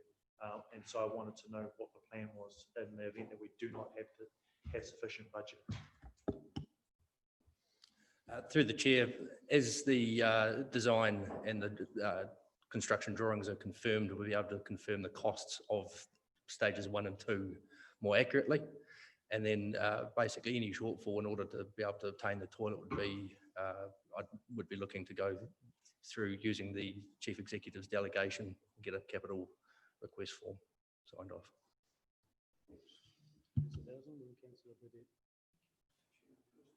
Councillor Dowson, please. Thank you, Bill. Through the chair, can I ask one clarification question first, which is, it says by 2022. When in 2022 must it be done? February 2022. Sorry, what was it? February. No. And how long will the works take from conception till strengthened? And what's the estimation of, do we need a consent for it, or can we just go in and strengthen it? We will need building consent. And in terms of the timeline, we're looking to meet next week with the architects and contractors to try and sort of establish that timeline. So, okay, an approximate 6 months timeline? 6 months seems reasonable, but it obviously is determined based on the construction drawings as they further develop. So, okay, thank you. In that case, I would promote an alternative if this motion was to fail, because I personally am in preference of knocking this toilet over. It cannot serve its purpose as it currently stands. Enclosing a modular loo within it doesn't really achieve anything, and strengthening it for the sake of it standing there as a shell is a waste of money, in my opinion. So if we were to decline this motion, I would suggest that we use this opportunity that we have in the long-term plan to consult our community on whether we should demolish or reinstate. We have time and the time frame just given to do so. If the intention was then from our community was then to demolish and save that expense, we would have the supporting information to go and challenge the historic place listing on this, which actually isn't on the building, it's part of a precinct. So the building itself does not hold the significance. It's the precinct is of a certain age. This is a feature of that precinct, but it's but I believe that there is a suitable challenge in there on the basis of retaining this or demolishing this on a cost basis. So yeah, I would promote consulting on demolition due to cost with our community. Yeah, I'll just make a comment on that. I did note 4915, it said that the community wanted to see toilet retention, but that wasn't an impression that I had solidly formed, so I'm not sure how that statement came about, you know, when the consultation determined that, so. Councillor Bidette. Yep, stop. In terms of the Peel Street toilets, this has been an ongoing saga for probably the best part of 15, maybe 17 years. And quite clearly, when we went back to the community, both here in the city and in the wider district, they said retain them. So all these little nuances that have crept in about demolish them, not used, only used by those ones that go to the bars at night are wrong. The fellows that put those reports together, they know full well that they should have been here in front of us today. From my perspective, it's very important to us on the coast, the Peel Street toilets. If one is going to be sufficient, I accept that. But personally, I mean, we were going to turn it into a restaurant at one part of it. How ridiculous is that? Never mind, I'm digressing. I'm quite prepared to second Larry's motion, which gives a bit of longevity to the current toilets. And hopefully Laird can rattle their dags and make sure that we get everything in place. Thank you. Councillor Arkwright-Brown, then Councillor Seymour, then Councillor Horsman. Kia ora, Mr. Burdett. I know I've sat around the table only 7 years, but I recall this conversation and many times over in a variety of committees. So yeah, putting it to bed. I just wanted to ask, are there further opportunities in this project to absolutely make it more iconic? And I ask this without trying to offend by any means. We have this wonderful mōtiatia in this region, Harama Apawa. And in that mōtiatia, he took a mimi. And I'm just always wondered if we could make this wharepaku iconic around that story as we go on this navigations journey. And so I wondered if that was ever considered or discussed in any form, shape, without, as I said, creating a storm in a toilet. I just appreciate as a child that's been part of my upbringing to go to that wharepaku, and over years it's become this negative. So to create it into a positive piece of history, so the opposite to what Councillor Dowsing is suggesting, is that something that could be discussed in this new approach, or just get it fixed, strengthened, ready to be used as the movement? Kia ora. Through the chair, the current work program is being decided based on the 400K budget allowance. So to further investigate other opportunities, yep, there's definitely that chance. But inside that $400,000, we can't guarantee that. So. Yeah, I do appreciate that. I just know that often when we've talked of this, there are iconic facilities throughout New Zealand that people even take photos of. And so, you know, in respect to this opportunity, I just putting it out there. So thank you.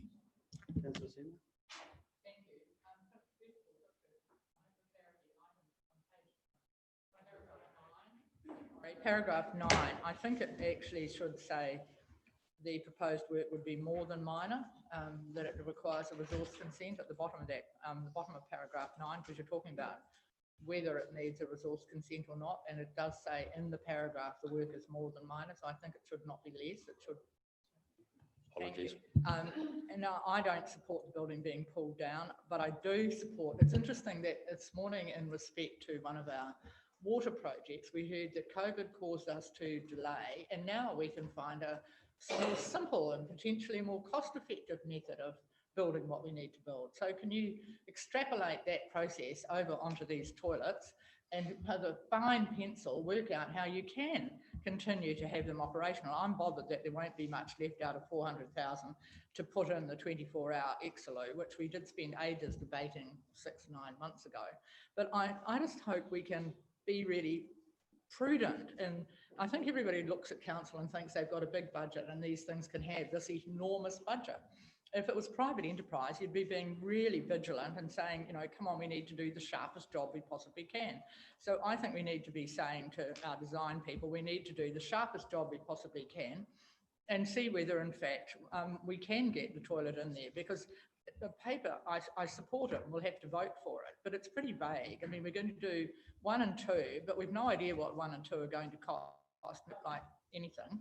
They're going to come in under 400,000 because that's all we've got, and subject to sufficient funding remaining, well, we'll put in an Excelu. I mean, seriously, that is not much of a paper.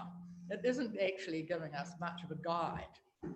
So can we please be careful about and see if we can get some cost-effective pricing on it, so that, I apologise, that's my bleeper, get some cost-effective pricing on it and just think about what it is we're asking councillors to support. Thank you. Yeah, the notes I made on this paper were that kind of, you know, what is the point of a heritage building if it can't be used and appreciated? It is just a shell. So I concluded that it might as well be demolished as well. However, to be honest, I don't really like that option, but I don't like these options either, because you end up with neither a heritage building nor a particularly useful facility. The Excelus don't provide the same level of service that's currently there. I understand that cost constraints are why we've ended up with this option. I guess the issue I take is that it sounds like the earthquake strengthening is going to permanently alter the toilets to a degree that they cannot be reinstated in a functional sense, because of the intrusiveness of the bars and things like that. Am I right?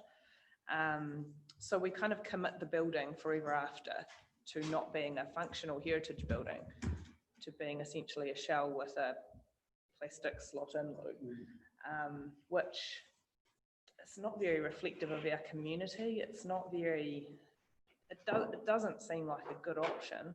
I know not me, lucky me, but definitely you guys have been thrashing this out for a very long time. So potentially there's a bit of fatigue there, and we just want to say, look, just put this to bed and never have to visit it again. I'd completely understand if that's everyone else's view. I'm happy to support that. But to me, this is a quite suboptimal decision to be approving. Are we sure that none of the heritage people are not going to bequeath some giant sum to restore it?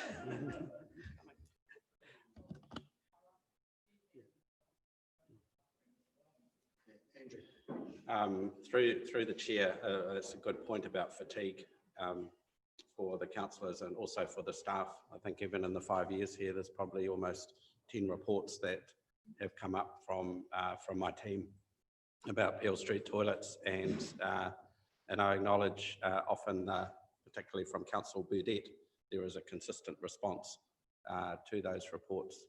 And I'm not going to go back over the history today, but the key point here for us is around compliance and council protection around compliance. And we need to do something by February 2022 to deal with that earthquake risk. Then there's a condition question or condition issue around the damage to the roof from the water leakage that also needs to be dealt with. So what we've tried to do is similar to what we did with the, for those of you who remember, with the pontoons and the museum roof. And in the end with that, we were able to, through what Councillor Seymour is talking about, careful design and prudency in our approach, able to deal with the museum roof, the inner harbour pontoon. So, and I think Leah, you were the person who led that too. So there's a little bit of trust and confidence, I think, that is needed in the manager who's responsible for this, that actually he will be doing his best, which has proven to be effective in the past, to get us where we need to be with this. And we talk about the obtrusive nature of the earthquake strengthening internally in the building.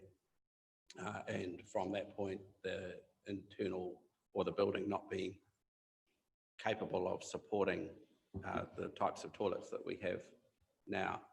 Long term, and Council has talked previously about partnership in terms of this building. And some people think it's a nice building, and it's a building with a lot of character. And I think if you looked at it nationally, there are not many of these sorts of buildings that are left around the country from this era, particularly used for public toilets anymore. Some are used for other things, and probably some are used for restaurants. But there are not many left around the building of this, around the country of this era. So when we talk about partnership, what we do now for compliance is not necessarily where we would be long-term if a partner was to come in and say, oh gosh, we would like to use this building for this purpose. And hopefully council's response to that would be, we're open to that idea, subject to certain processes, and fill your boots with investing in it. So I actually, I think Leeds, from my point of view, has put together a good report here that gives council some fairly clear direction on what the priorities are and how he's going to approach it. It's just whether the question continues to be the criticality of having a public toilet in that location, which has been fiercely debated between people with different perspectives on the council.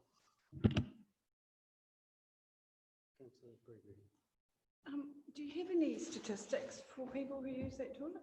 You know, what the numbers are? Not to hand, sorry. I would be able to provide that at a later date, but not to hand, sorry. Through the chair, I think a couple of years ago we did an assessment of visitor numbers to some of our city toilets. I think we reported that back, so we can probably pull that information. There's been discussion about the Bright Street toilet, and those who were here at the time will remember the whole plan was that the Bright Street toilet would be built to replace the Peel Street toilet, and the Peel Street toilet would be decommissioned in 1998 or 1999. I think that discussion was, so Councillor Burdett, we're talking about 22 years, I think, of discussion around this, not 16 or 17, longer than the pool.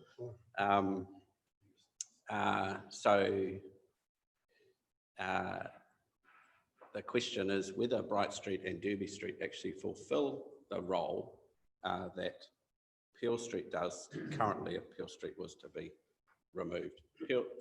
Derby Street is similarly accessible, I think, to Peel Street. Bright Street is a different kettle of fish because it's really a daytime serviced facility. Councillor Dunn. Yeah, my primary concern here is that I'm kind of with Councillor Dowsing, bowl the thing down and do what we said we're going to do, use Peel Street and Derby Street, use Derby Street and Bright Street. The main concern I have here is we're going to spend money to strengthen a building, which may not necessarily have any purpose. So if we run out of money, we've just spent money on a building for no purpose, which makes no sense. So I just keep going back to, we built Bright Street for a reason, but we've still got this building there that we're going to spend money on, and I just can't reconcile it. I'm for don't do it at all, remove it and go back to using Bright Street and Derby Street. Councillor Foster, then Councillor Seymour. Yeah, we've tossed this around so long, and you know, going back into history to 1998, I actually started going on council when it happened. And do you want to retain your right of reply because you're the mover? So, pardon? Do you want to retain your right of reply because you're the mover? So there is other. Yeah, I'll go after that. Yeah. Councillor Seymour. Thank you. I just wanted to ask Mr. White, one of the gentlemen seated next to him, to explain the Environment Court Order, because we've all read this paper and it says really clearly that there is an Environment Court Order on it and we can't pull it down. Is that irrevocable? And if it is, then we'll stop that conversation, I trust, and move on with what we can do. The court order is challengeable, but through a high court process. So the end result is not guaranteed. It would be costly. Yeah. Thank you. Yeah. Thank you very much. Just a quick comment from me who's been around this issue for a while. For me, it does look like, I mean, I hear what Councillor Dowsing and Councillor Worsnop were saying, and there's possibly merit in that as well. But when we come to the timelines that are involved here, to get a decision to take that building down is never going to happen within the requirements of the earthquake strengthening. We've seen that letter from the historic expert, and that letter makes it clear to me that there would be issues fighting against this. So that process would take a very long time. So then I think we would fall out of the timelines that we have to meet, which is February 22. So that's kind of a basis for my decision making and supporting the recommendations as they are. Even though the earthquake strengthening will be quite imposing on the building, I think it still does give options way down, because I don't want to see this keep coming in front of us, way down in the future that other things could happen, you know, and it could be retention or demolition. But as to what we've got to do today, I think this is the way we've got to go. Right to reply, Councillor Foster? Yeah, just back to 1998, when this first came up. I mean, it was going, and the Bright Street toilets were being built at the expense of the Peel Street toilets. A gentleman by the name of Mr. Luke Donnelly was vying for mayor at the time, and part of his campaign was campaigning for these toilets, and that's hence why it ended up being unanimous that the community supported having these toilets here back in those days. He was not successful in being mayor at the time, but it did end up going to court, into the Environment Court, and hence we have this situation that we have in a heritage building. But me, I've got a vested interest in our CBD. I'm really passionate about our CBD. I think that the Peel Street toilets have been an iconic part of our CBD. That environment with the fencing around it is a major part of our centre of our CBD. And it could still be, even if the toilets aren't decommissioned and the Exelu's put in, that area could be still, you know, utilised for public space. But for me, I look at the building itself. It is a beautiful old building, and the exterior of it is a potential art palette. You know, when you think about the history of this town, I've just sent an email to everybody about a digitised version of what our CBD looked like back in the 1900s. And imagine a big old mural or something on the side of that depicting our heritage, or it could be something with seawalls on it of an art piece. But you know, that could be a really iconic part of our CBD if you think of, you know, outside the square of what's possible with an old building and look at it as a piece of artwork. So yeah,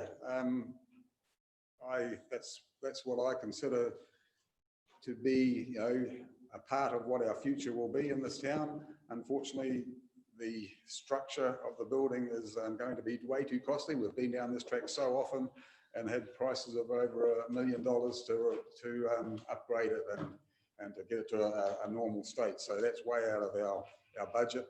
So I'm really happy to move this as it is and move on. Thank you, Councillor Foster. I'm assuming division. Okay, Councillor Dowsing's call for division. I assume everyone's read the recommendations, and they've been moved by Councillor Foster and seconded by Councillor Burdett. Division in favour? Do you want me to just say the names? Okay.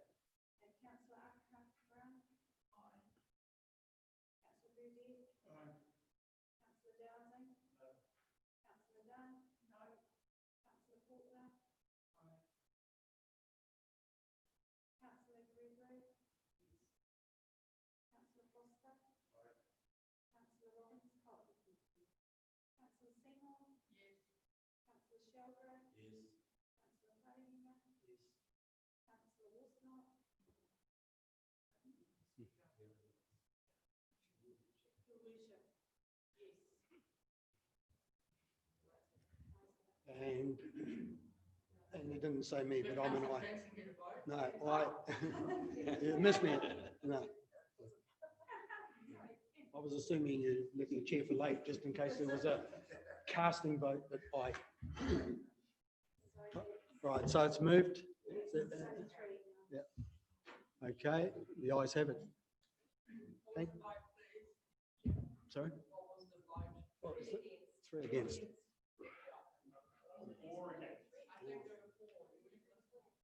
Dowsing, Dunn, Mooresnop, and Who was the fourth? Yeah. All right, let's assume our staff will do it. Okay, moving on to page 58, which is the major projects report from livable communities. Please, thank you. Page 58. And I'm kind of assuming that there shouldn't be too much on the Olympic pool. I'm fatigued.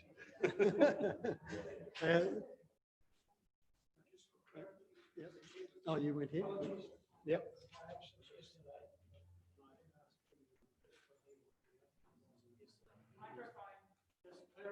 Me, what we decided yesterday. Please. What we decided yesterday was to hit the green button. Marvelous. Finally. Wonderful. All right. So, as we know, we gave it a good bashing yesterday, Olympic Pool Complex, so we'll go on to Titirangi Summit. Anyone got in? Page 58.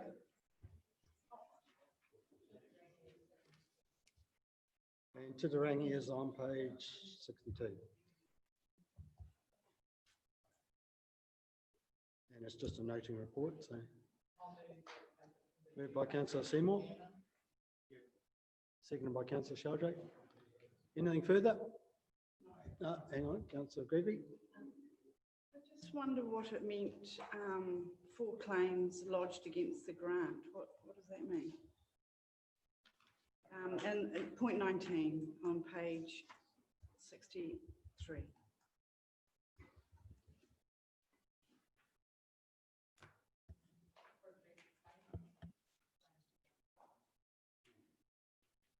Point 19. Yeah, so that's. Thank you, Your Worship. And then Councillor Farley. Please shut me down if I'm out of order, but it says here, we've got the 6.1 million, but didn't the government take back 5 million? Through 62. Where? Number 4. Yeah, no, but am I the only one? through the chair, that's a fair point. That's a typo, and that is, I'd refer you to the financial section, which talks about the reduction of funding in the project. Thank you. Councillor Farley. Thank you. Just wanted to ask about, I know we're talking about the summit here, but again, there's additional things. So I wanted to ask about where we at regarding one-way traffic around on Titirangi, because it's there and then it's not there, and then it's there and it's not there. And so there's corridor around the inconsistency of where we're at in regards to our one-way traffic on Titirangi. And also, I do want to remind us it's Titirangi, in reference to the bird, the titi bird, and rangi. Titirangi has a connection to Ahititia Pehemana, which is another maunga over here, and so the titi bird will fly between Waihirere and Titirangi over here. So just to clarify the name of our maunga here, whānau. So yes, one-way traffic there, through the chair, Mr.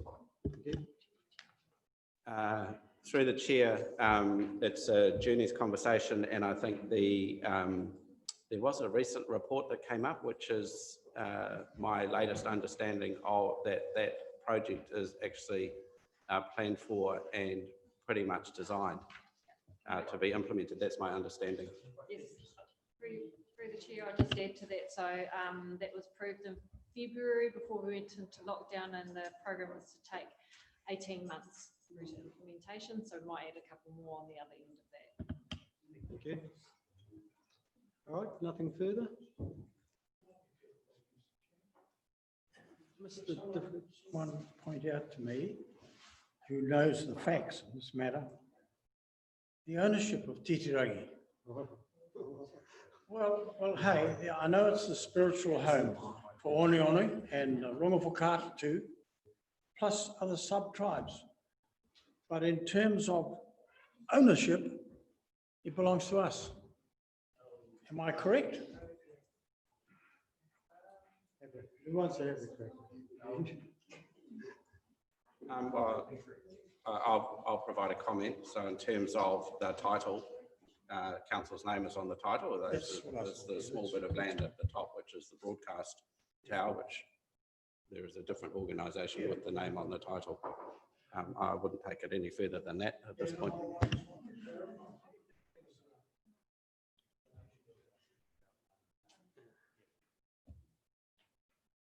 All right, so it's just a noting report. Did I have a mover and a seconder? Moved by councillor Burdett, second by, oh, we've done it already. Yeah, that's right, sorry. Councillor Seymour and councillor Sheldrake. All those in favour? Against, carried. Page 65, Wainaki Restoration Project.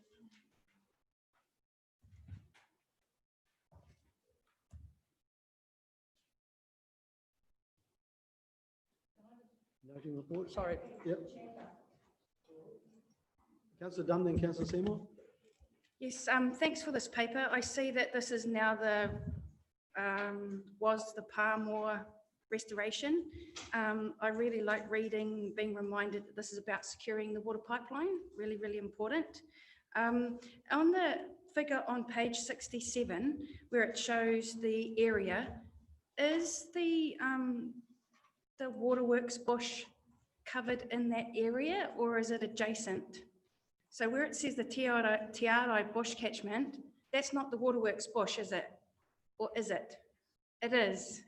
Cool, thank you. Councillor Seymour. Yes, thank you very much. It's a good project and we're making progress, but I was a bit concerned this year when I was going to get all the poplars and willows, 1,000 square meters.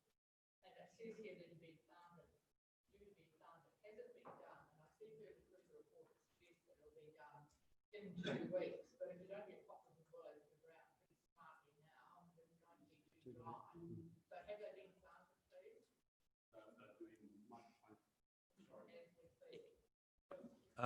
They're underway with it, and we may split it over 2 seasons. But it's certainly underway. Ellen Hugh's been up there and underway earlier, this week. Right, thank you. And I just had a couple of further comments. We've talked, it's referred to as the Wainui Restoration Project, which is really great. We still talk about it here as formally the Parmore Project. And then when you go to the back page, when we're looking at our governance work plan, we talk about both of them like they're 2 separate projects. So we just need to get clear about what we're calling it and tidy up the work project. Thank you very much. I think that, I mean, it's great to be done. There's a couple of, I'd like to know whether there's any scientific evidence for item 50, which says native forests are more resilient to extreme weather events such as storms than exotic monocultural forests, because nobody's showing me any scientific evidence to see that. You can only drive through the Waiwek Gorge last week and see new pieces of erosion that just happen randomly in the native forest. But apart from that, good to go, and let's get on with it. Thank you. Andrew's going to make a comment, then councillor Faulkner, then councillor Worsthop. Can I just make a clarification comment, please? So when we talk about the naming, there is a progression in naming. So our engagement with Marae Taha and Ngāi Tamanahiri has led us to understand that the true meaning for them is around Wainaki, not around Parmore. So hence we have moved to rename the wider program, the Wainaki Transformation Program, which is wider than just the planting and pest control. It's also about return to the land and co-management relationship and that sort of thing too. So we'll be moving away from the Parmore commentary, because that also reflects that this is a much wider area that we're working with here too in terms of that relationship. Thank you, councillor Faulkner. Okay, all right. So it's been moved by councillor Dunn and seconded by councillor Ako-Atabrand. Councillor Faulkner. Yeah, no, great paper and good to see things tracking along. I was just interested to know what your understanding was of point number 34, the iwi aspirations and future intentions for this land in a snapshot.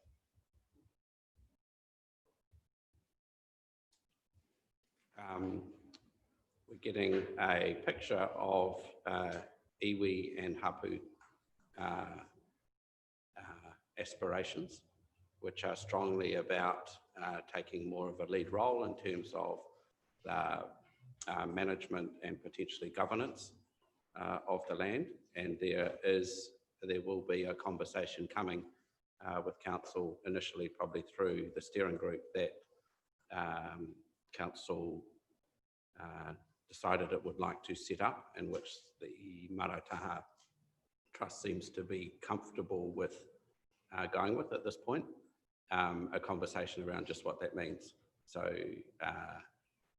yeah, that's pretty much it. Greater control, greater involvement, greater engagement in the processes around looking after the land. Yes, that's right. So in lieu of the subcommittee actually having convened at all, I have lots of questions.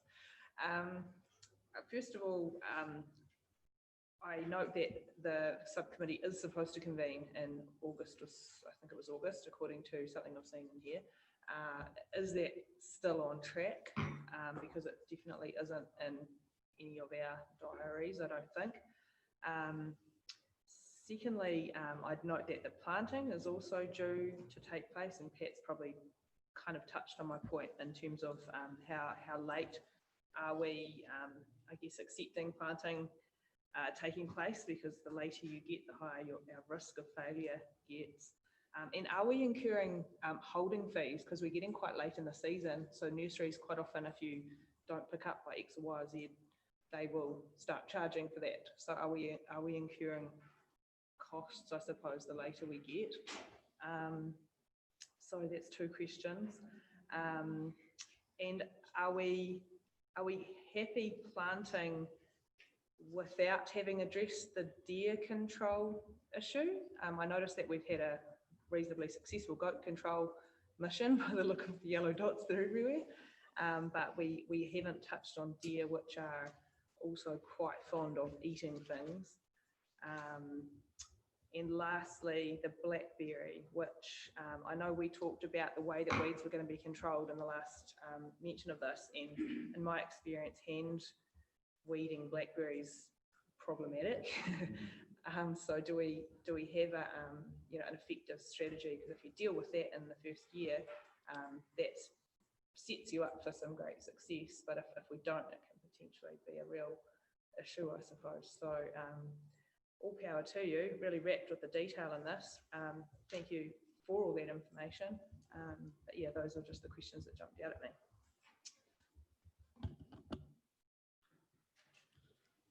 Kia ora. Yeah, I'm Liam, new here, in case you're wondering. Yeah, just hopefully I'll remember all those questions. The first one was about the latenesses in the season. Yeah, that's been something we've just had to deal with the nature of what's happened this year. But with the site visit we conducted with the contractor last month, the local contractor, Lincoln Stone, he's quite confident that his team can get those plants in the ground within 2 weeks, so by the end of this month. And yeah, there's no additional fees in terms of the company having to hold back on those plants. So it's not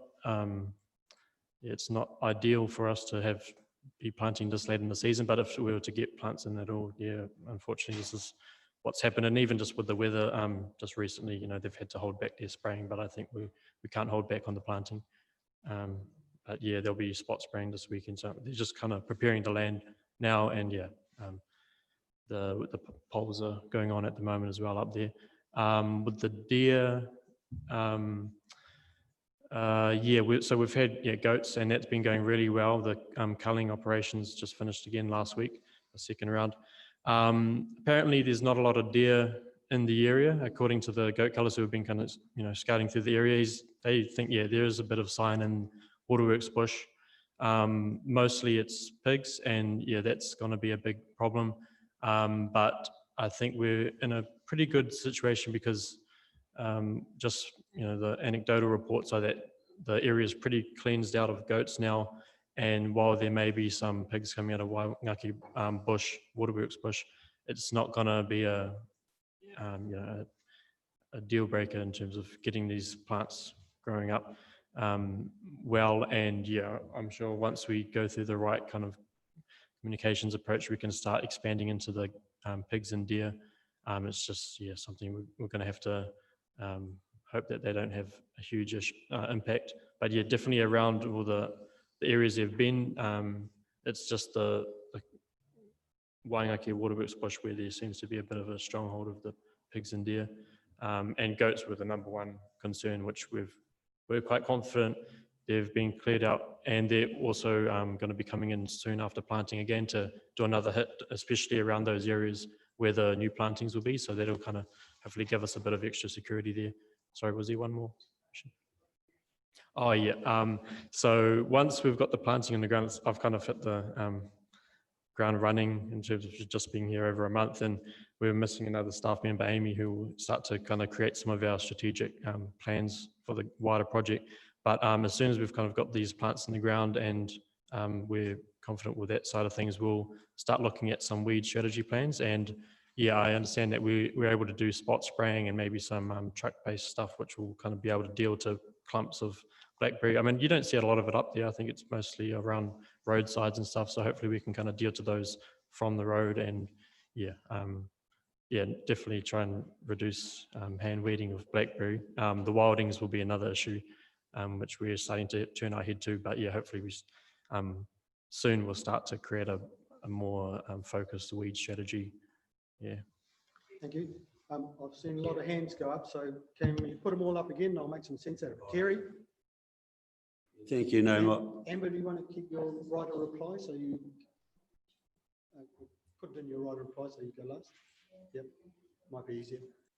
Councillor Dowsing, your worship. So Terry first. No, yeah, my question actually was around the cull, but you've just explained that. But, you know, what sort of numbers of animals are you talking about when you say is it 50 goats or 500 goats? Yeah, first round in May, we had about 964, so just under 1,000 this time around, and it's hasn't been too much time past. We had around about 400, the team was saying, so they haven't provided their reporting, but yeah, they've said that they had a really good run. It was perfect weather. They hit the areas that they wanted to really hard, so around the Mangapoike Dams block, and yeah, the areas where we're going to be planting. So they're very confident that as of when they left, there was not much goat presence at all around that planting. Are they areas. removed or they're just left there? They're left there, but there's just a few things around, they're kept out of waterways and stuff like that. Yeah. Thank you, and kia ora, Liam. I see you've been here for a month now in your report. So, expert, and hopefully you won't have to put up with too many operational questions about how you're going to plant and shoot pigs in the future. But my question was around the same topic, however, it's around the risk identified in the report, which is that public perception may be an issue around the culling. Can you expand on that, and particularly where our iwi partners are currently in that process, whether they're happy to support blanket culling in the area? Yep, good partai. So we just had a hui last week with the group of Ngāi Tamanuhiri hunters, the Kaitiaki Iropu, and basically gave them a whole explanation of what the project's actually about. The main idea of that was to actually start discussing some training opportunities with the colours that were coming in, because we want to start building up their own capacity to do this work in the long run. So, I mean, that side was positive. And yeah, we discussed the whole breakdown of why we do culling, why particularly in Waingaki it's going to be so important.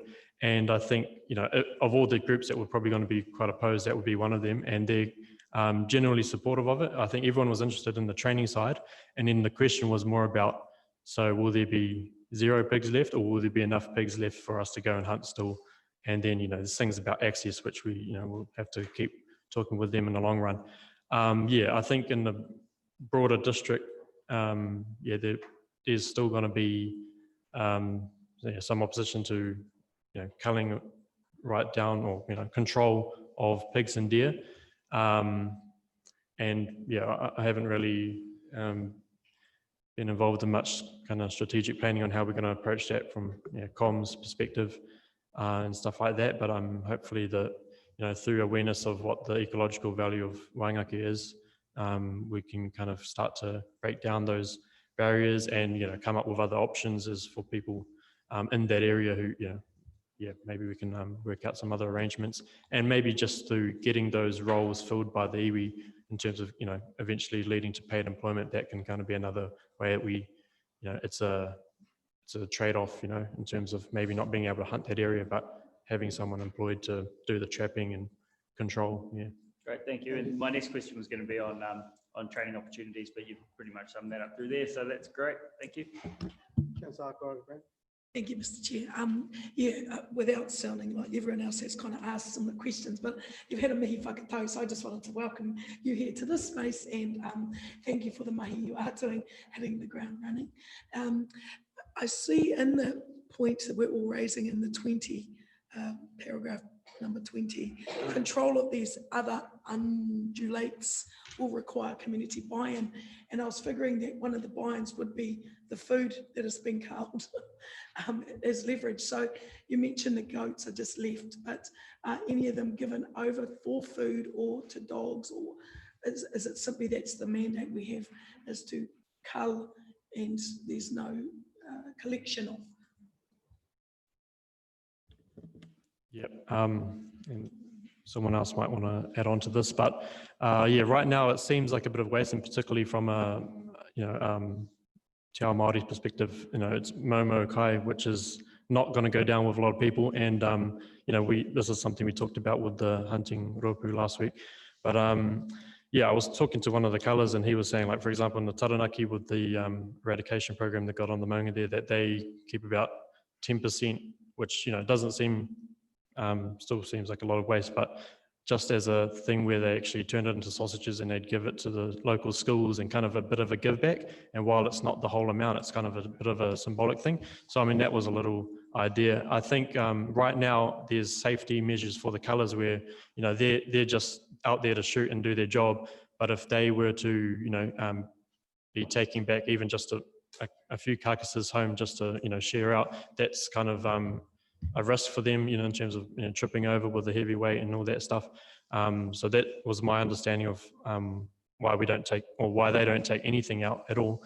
I think in the long term, hopefully we could come to some kind of allowance for, say, when the iwi take over these contracts, that they can take, a safe amount of kai out with them following their culling, and by that stage, hopefully, there'd be a lot less. So right now, it's just about culling these huge numbers of animals, but in the long term, when there's reduced numbers, it'd probably be a bit more, reasonable to expect that we could start taking that out and distribute those to the marae or other things like that. I guess what we're hearing is there's a strategy afoot and lots of off, so thank you. Yeah, and I think we'll be working closely with groups like that to come up with something that works.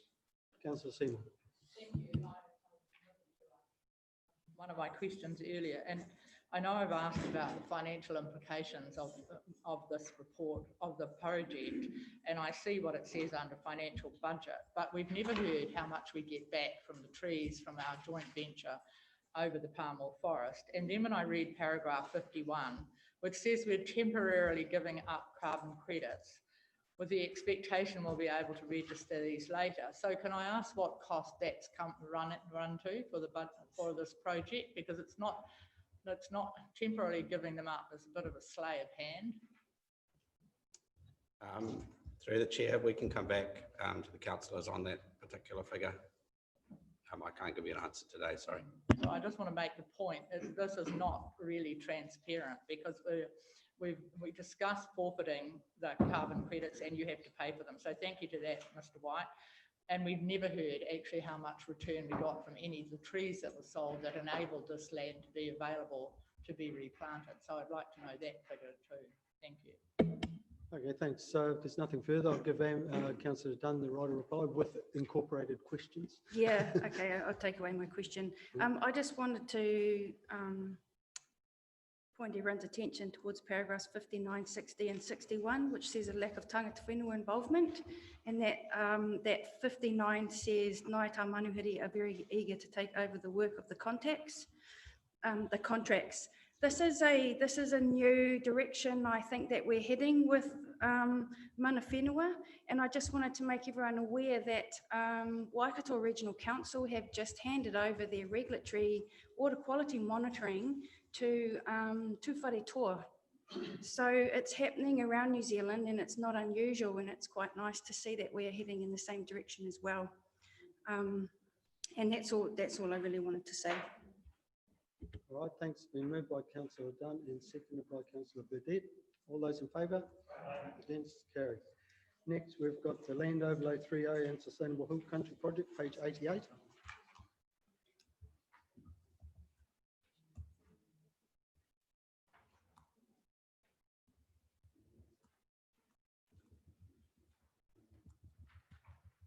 Also, just a noting report. Anyone got anything on that? Moved by Councillor Burdett. Second by Councillor Wharehinga. You finished, Councillor Burdett? Not really, no. No? Yeah. Kerry's sitting there and listening to me. This is quite a substantial project, and it's been going on for now, I think, 6 or 7 years since Jim Anderton came to town and told us to take the funding away unless we instituted this. And Kerry really has been the prime mover in making sure that all the overlay 3 country in both back at Gisborne and on the northern part of the coast has been addressed. There's still quite a bit to do. It all comes back to our commitment to assist those farmers in putting plans together, and I understand there's quite a number of outstanding plans still to be put together, but all in all, a job well done so far. Thanks. Sorry, Kerry, you jumped in a bit there, so yeah. Through the chair, yeah, look, the 3A has, as Councillor Burdett says, has been very long term. Our focus the last few years has been on securing funds for landowners and assisting them, and we do not have too many areas that don't have a grant on them. We do have quite a bit of area where that grant money hasn't been spent, and that's the next phase we're into.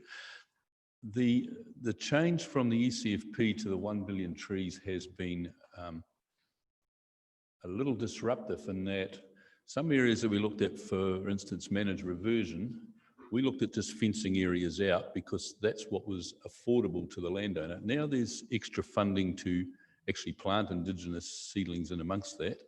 So we're re-looking at quite a few of those grants. It's taking some time, but overall we'll get a better outcome.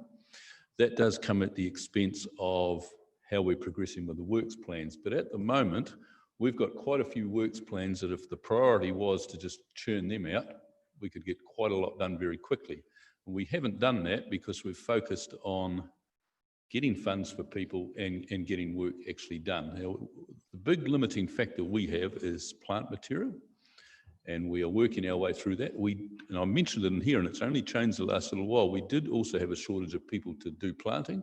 That's changing quite dramatically with one of the initiatives we've got going up the coast. So we've got quite a few people getting into some planting. Our shortfall is still plant material, and it does take 2 or 3 years to propagate a lot of particularly pole material. And we have made some pretty good inroads into that. So while this thing appears to be taking quite a bit of time, the amount of land that we have a grant on is substantial. It's not too much left. And we did that predominantly prior to the ECFP running out. We can still negotiate our way through the 1 billion trees really nicely. And 1 or 2 of the larger blocks that have been difficult to deal with, we are trying to deal with MPI very closely at the moment, and we feel as if we're making some quite good inroads into that. So some of those ones that perhaps we thought might never happen, they are out there, and we could progress them quite nicely. Councillor Faulkner, and then Councillor Wilson. Morning, Kerry. Great project. Yeah, it's a fantastic project. But My question is more at a sort of a high level and how we can best advocate for our region. And my focus comes mainly on the exclusion of poplar and willow. It's a real go-to here as a region. It works for us. How can we best advocate to MPI, I guess in particular, at a high enough level that we start to get these things changed? Yes, really interesting point, and something that we've been trying to move. A lot of North Island councils are pushing to have poplar and willow re-included in the 1BT. It's a slow process. The other aspect we could look at is going down the path of a partnership with MPI. I would have thought it would have gone better with a consortium of councils together, but that may be where we could go. But yeah, it is particularly frustrating to have had that removed from the process. Yeah, in that, are you referring to like a community grants sort of approach, but on a bigger scale? Is that what you mean by that? Yeah. So just supplementary to that question. Well, through the chair, I think where we probably need to go is a direct partnership between the council and MPI. We can still go in that path. But I think too, as we get into the requirement for farm environment plans and people looking at fresh water, to improve fresh water on a lot of our agricultural land where stock is still going to be present, this is the step we need to take. So I think there's an opportunity there for us to be able to assist landowners in getting that funding directly as well with the support of the council. So there's a couple of options there. Yeah, the point that I really wanted to make and speaking was, first of all, on behalf of everyone who is rural in this region, thank you for the service that you give to our landowners, to our environment. You are probably the hinge on which an awful lot of this work hangs. And you're thought of very, very highly in the rural community. So I just want to acknowledge that and thank you for your work. I'd also like to acknowledge the approach that you've taken, which probably on behalf of the environment, if nothing else, it would probably be quite normal to progress plans before work, but you've understood the people that you're dealing with quite well and have realised that a lot of people are much better equipped to get on with the work rather than to do the plans, and that has resulted in a lot more trees in the ground, I think, which has a beneficial impact for things like erosion and our waterways as a result. So on the lack of plant stock, are we accessing private pole nurseries by any chance? Because I know that regionally we have quite a stock of them and not all of them are well utilised anymore. So is that an option that we could explore? Yeah, through the chair, yeah, we are utilising every private nursery we can this year. One of the issues with that is if people let them go, they are expensive and difficult to return back to. So you've got poles that look like power poles, and it's the extraction of that is really difficult. But no, we are several farm nurseries and 2 or 3 private growers, as well as what we've got ourselves. We've also got quite an expansion of our own nursery and some more planting at Bushmere, but yeah, we're planting a lot of stuff at the moment. It brings us back to the point about where our season is. It is so wet out there at the moment, and I think Wainaki is, you know, it's certainly not too late as long as we don't get an early spring with a lot of wind in it. But I was out up the coast yesterday and it's really frustrating. Planting is just ideal. It's getting to the site. Wainaki will be ideal for that because we can get to the site. The big frustration the last few months is to see how much damage there's been to quite a lot of the work we've done in the last 10 or 15 years. So we didn't need the reminder, but we have had it. And but people are trying to progress this thing, and we're trying to encourage it along as well. Yeah, I don't mean to swear to my fellow farmers, but do you see the practice of carbon farming being an incentive for 3A overlay for the future? Yeah, if there's something we're going to have a really careful look at, and I think there's ways and means of really dealing with this. But There is some frustrations there with that at the moment. Is once people are into carbon and the ETS, they're on a treadmill to replant and in a fast-growing species, and that might not be ideal, and that's something we need to really address in the next couple of years. But overall, yes, it is an answer, and people looking at marginal parts of their property to have a carbon income from, it diversifies their income. But I think it's, you know, the slogan of the right tree in the right place is very true if we can do it in that manner. So yes, it does have a place. It does also have a place with a lot of the poplar and willow planting we have, in terms of people can register that with the ETS. And the safety people have in that is no one comes along and harvests that. So the liability issue there drops right off. So it would be really ideal to see a lot more poplar and willow planting go on at perhaps lesser densities, but contributing to the carbon issue as well as still having livestock. And so I think there is a real future there with it. Councillor Seymour. Endorse Councillor Worsnop's comments. Kerry, thanks for everything that you've done over so many years, and the knowledge that you have of our district is immense. I just thought next time we have a report, though, the 92 properties that we have still to be done, it would be really interesting to know how big an area that remains unplanted amongst that. We have, for the first time, we have some GIS input. I mentioned it quite a bit in there. That's quite a difficult task because you have some parts of some properties are treated, but some parts of some units are treated. So you might have an area of 3A that's 10 hectares an area, and only 5 hectares of it really needs planting, and the rest of it's protected. So there's a certain amount of uncertainty in how we deal with that, but we can certainly do our best on that. Thank you. Oh, well done, Kerry. Okay, if there's nothing further, you had to move in a second, didn't you? Yes, Councillor Bidette and Councillor Seymour. All those in favour? Against? Carried. Okay, we've done the draft, the annual plan, so the page 112, the draft governance work plan. Looks like we need to start reading now for the next meeting.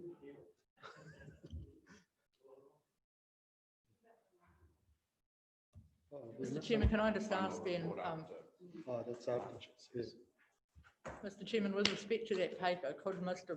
White let us know which are Palmer reports and which are Wainaki restoration reports? Because in that paper, they're both referred to. Page 114. 114. Through the chair, there's actually a number of reports on it. Because of the date that this was put together, there is a number of reports on there that are incorrectly titled. For example, that first one around the Olympic pool complex. But if you just take the guidance I gave before around Palmora and Wainaki, everything is Wainaki related. And supplementary, Mr. Chairman, would it, responding to the presentation, thanks Mr. White for that. Responding to the presentation on the from the disability sector this morning, and looking at the fact that November doesn't look to have a lot on the agenda, would that be too fast to suggest that we might have a review of the disability strategy by November?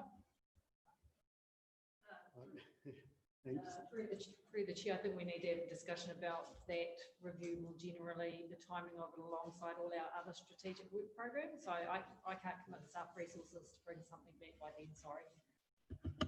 Thank you. All right, all those in favour? Well, do we have to move in a second? Moved by Councillor Dowsing, seconded by Councillor Worsnop. All those in favour? Against? Carried. We did have a Macquarie Aquifer recharge last because we were hoping someone could attend, but they've not been able to attend, so Kate is going to take it. All right. 108.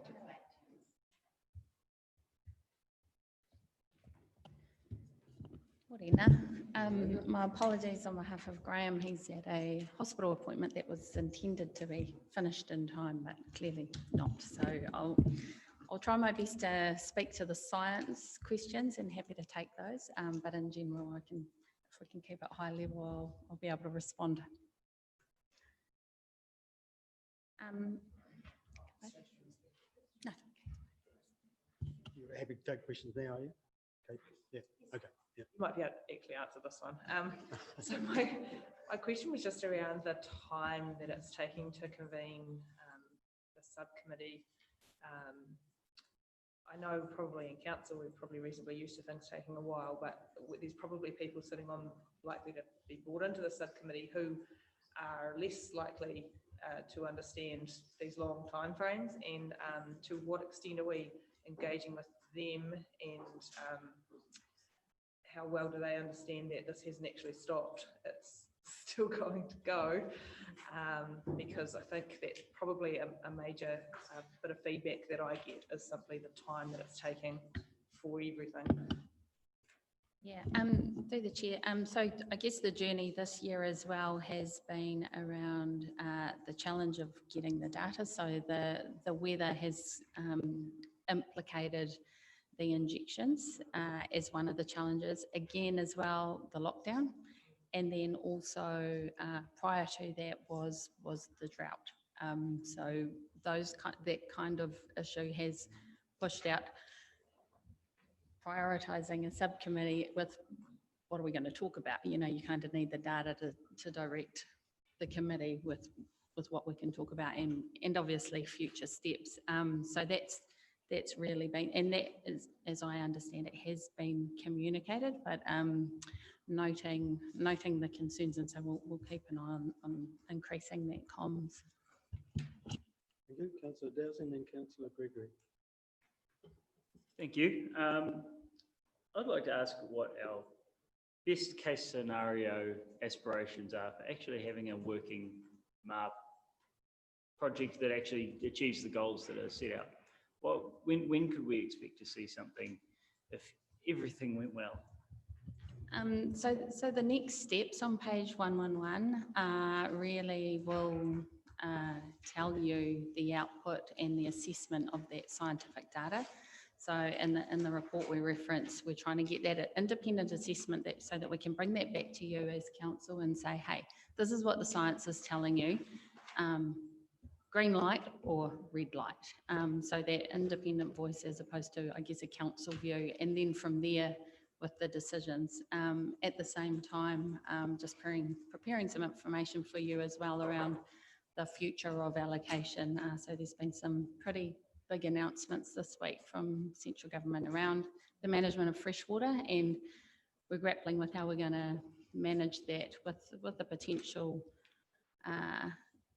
what are the impacts on our current water plan and how will we respond with those issues. So the science should tell you whether it's a green light or red no-go area. And then from there, how do we weave that in as a regulator and some of the models which were originally anticipated as part of the recharge project. So to clarify, we believe that this year we'll get enough science from the limited amount we've been able to inject to actually make some green light determinations.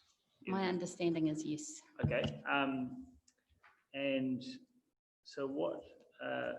And so are we waiting for this next round of reporting to understand that if it's a red light, what we will do about the 600,000 meters cubed of water that we need to not inject, because if it's a red light, we won't be injecting it. No, what we need to remove from the allocation. Yeah. So is that in the next round of reporting, what our alternatives are to stopping this decline first and foremost? Yeah, so the timing around the information from that scientist, so the independent review, giving you the assessment of the science is telling us this, I expect you will get recommendations, and then we can put a council lens over that, and that will be the basis of our advice. It's not clear. Expecting that, I would say that we expect that of the report, that it would come with that level of information. If we receive a report that doesn't give us scope of of what failure looks like and what success looks like, because failure may not be that science says it's a green light. Failure may be that we are that the process of doing so is objected against, and we cannot do this anyway. So we need to plan for failure, and so I would expect to see that in the next report. Thank you. Councillor Gregory, then Councillor Seymour. Thank you. Just wanted to make the point that Graham has actually been in touch with our subcommittee to try and set up a date, and I think we're looking at early October, hopefully. And also, when it rains, does that fill up naturally? Is that why they don't inject it, because it's been so much rain? No.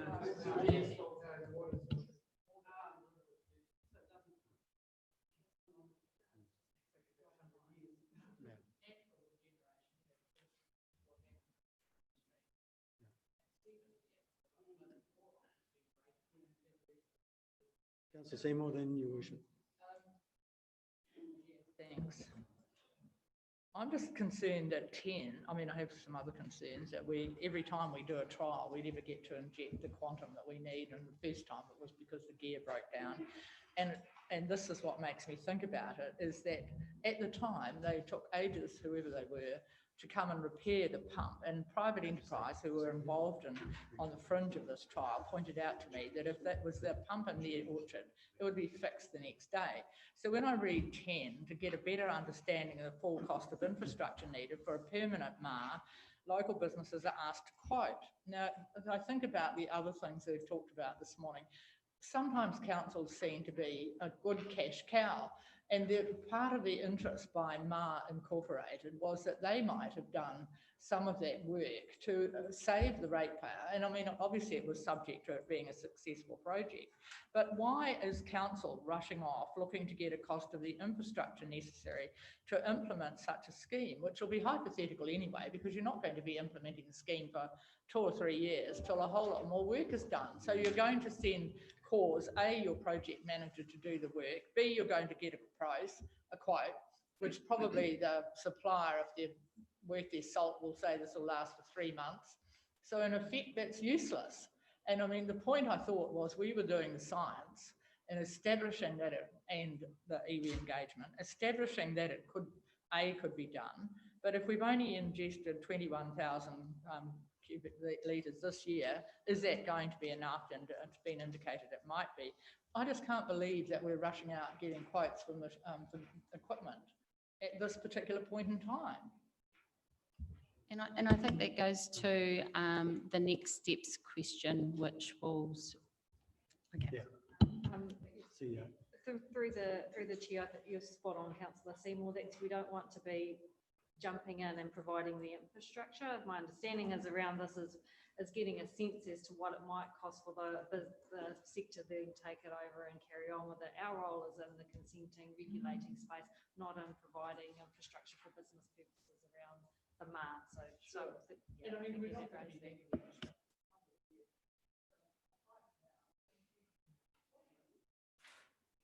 Thank you. Perhaps new councillors that haven't been as closely involved. If it ends up getting a green light, then they will do the MAR Incorporated. If they end up building infrastructure, they will get the sharpest price at anybody. So I think it's just wasting officers' time. Yes, stop. So my question is even further down the pipeline than Councillor Seymour's question. One thing that I noticed is mentioned in our summary, we talk about the governance model and allocation scheme, and then there's not a lot mentioned again, and then there's a time frame on page 111. And something and this is probably right at the end, but it's work that will be happening soonish, because I see August and September there. And the reason I'm asking is if there have any work happened in that space, because I have been approached by 2 or 3 individuals and organisations who are keen to talk about this, but I don't have any information yet to either engage or no, it's not my place to engage and send them other places. So will there be some information after September available on what type of allocation model we are talking about, or is that really, really down the line once we have looked at the total feasibility of this project and the appropriateness of this project? So as I expect you can imagine, there are a number of stakeholders involved in governance over water bodies and the allocation that goes with that. And it's a bigger question being signalled by central government with how we resolve some of those matters as well. At the moment, your framework is set in your freshwater plan and the current NPS, but government has signalled a different direction as well. So how we marry that together within those timeframes may be challenging. So providing a fully blown governance model and allocation scheme that addresses all those stakeholders' concerns is, my view, is highly unlikely at this time.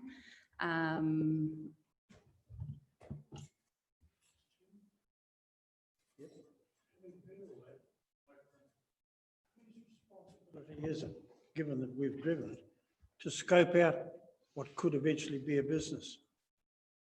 Is it our business community or is it council's responsibility? It has to be set somewhere.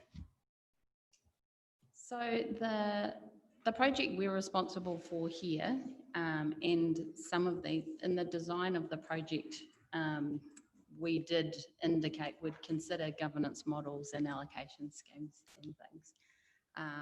But as you know, there's a separate process happening elsewhere, and probably more likely that council removes itself from facilitating what a model is or a private enterprise and the like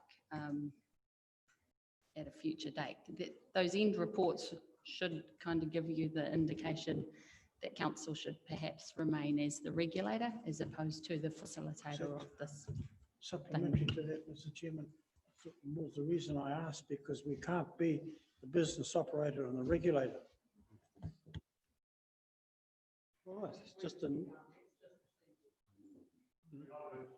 moved by Councillor Dowsing, seconded by Councillor Wharehinga.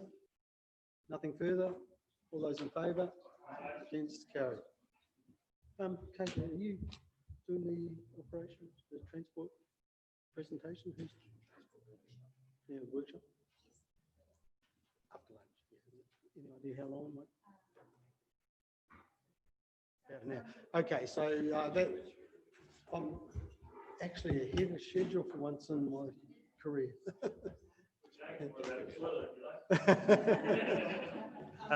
Mr. Chair, I did just want to ask, in regards to the deputations that were brought to us this morning, are we having, are those deputations being translated into action items onto our agenda, specifically around reviewing the fee for the disabilities, and also, and I know we're talking about roading this afternoon, but also to put it on, because they gave a deputation here, action item in regards to Stout Street traffic calming. But I think that also the Stout Street stuff gives us the opportunity to talk wider actually about traffic calming on some of those very straight roads, which we often get feedback about, like Stout, like Tyndall, etc., etc. So okay, Heather's got a comment.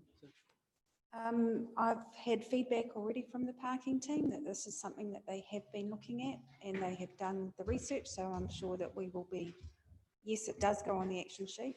Yes, I do reply to them and tell them what's going to happen, and the traffic calming, Dave Hadfield has already had a meeting with the group and has some actions from there, so that will all be underway.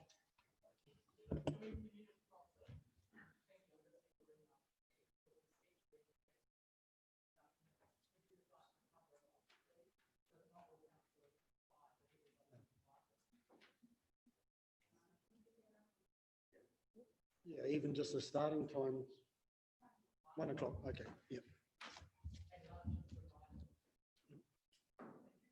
Yep. So meeting closed. Thank you very much. We'll see you all that can attend at 1.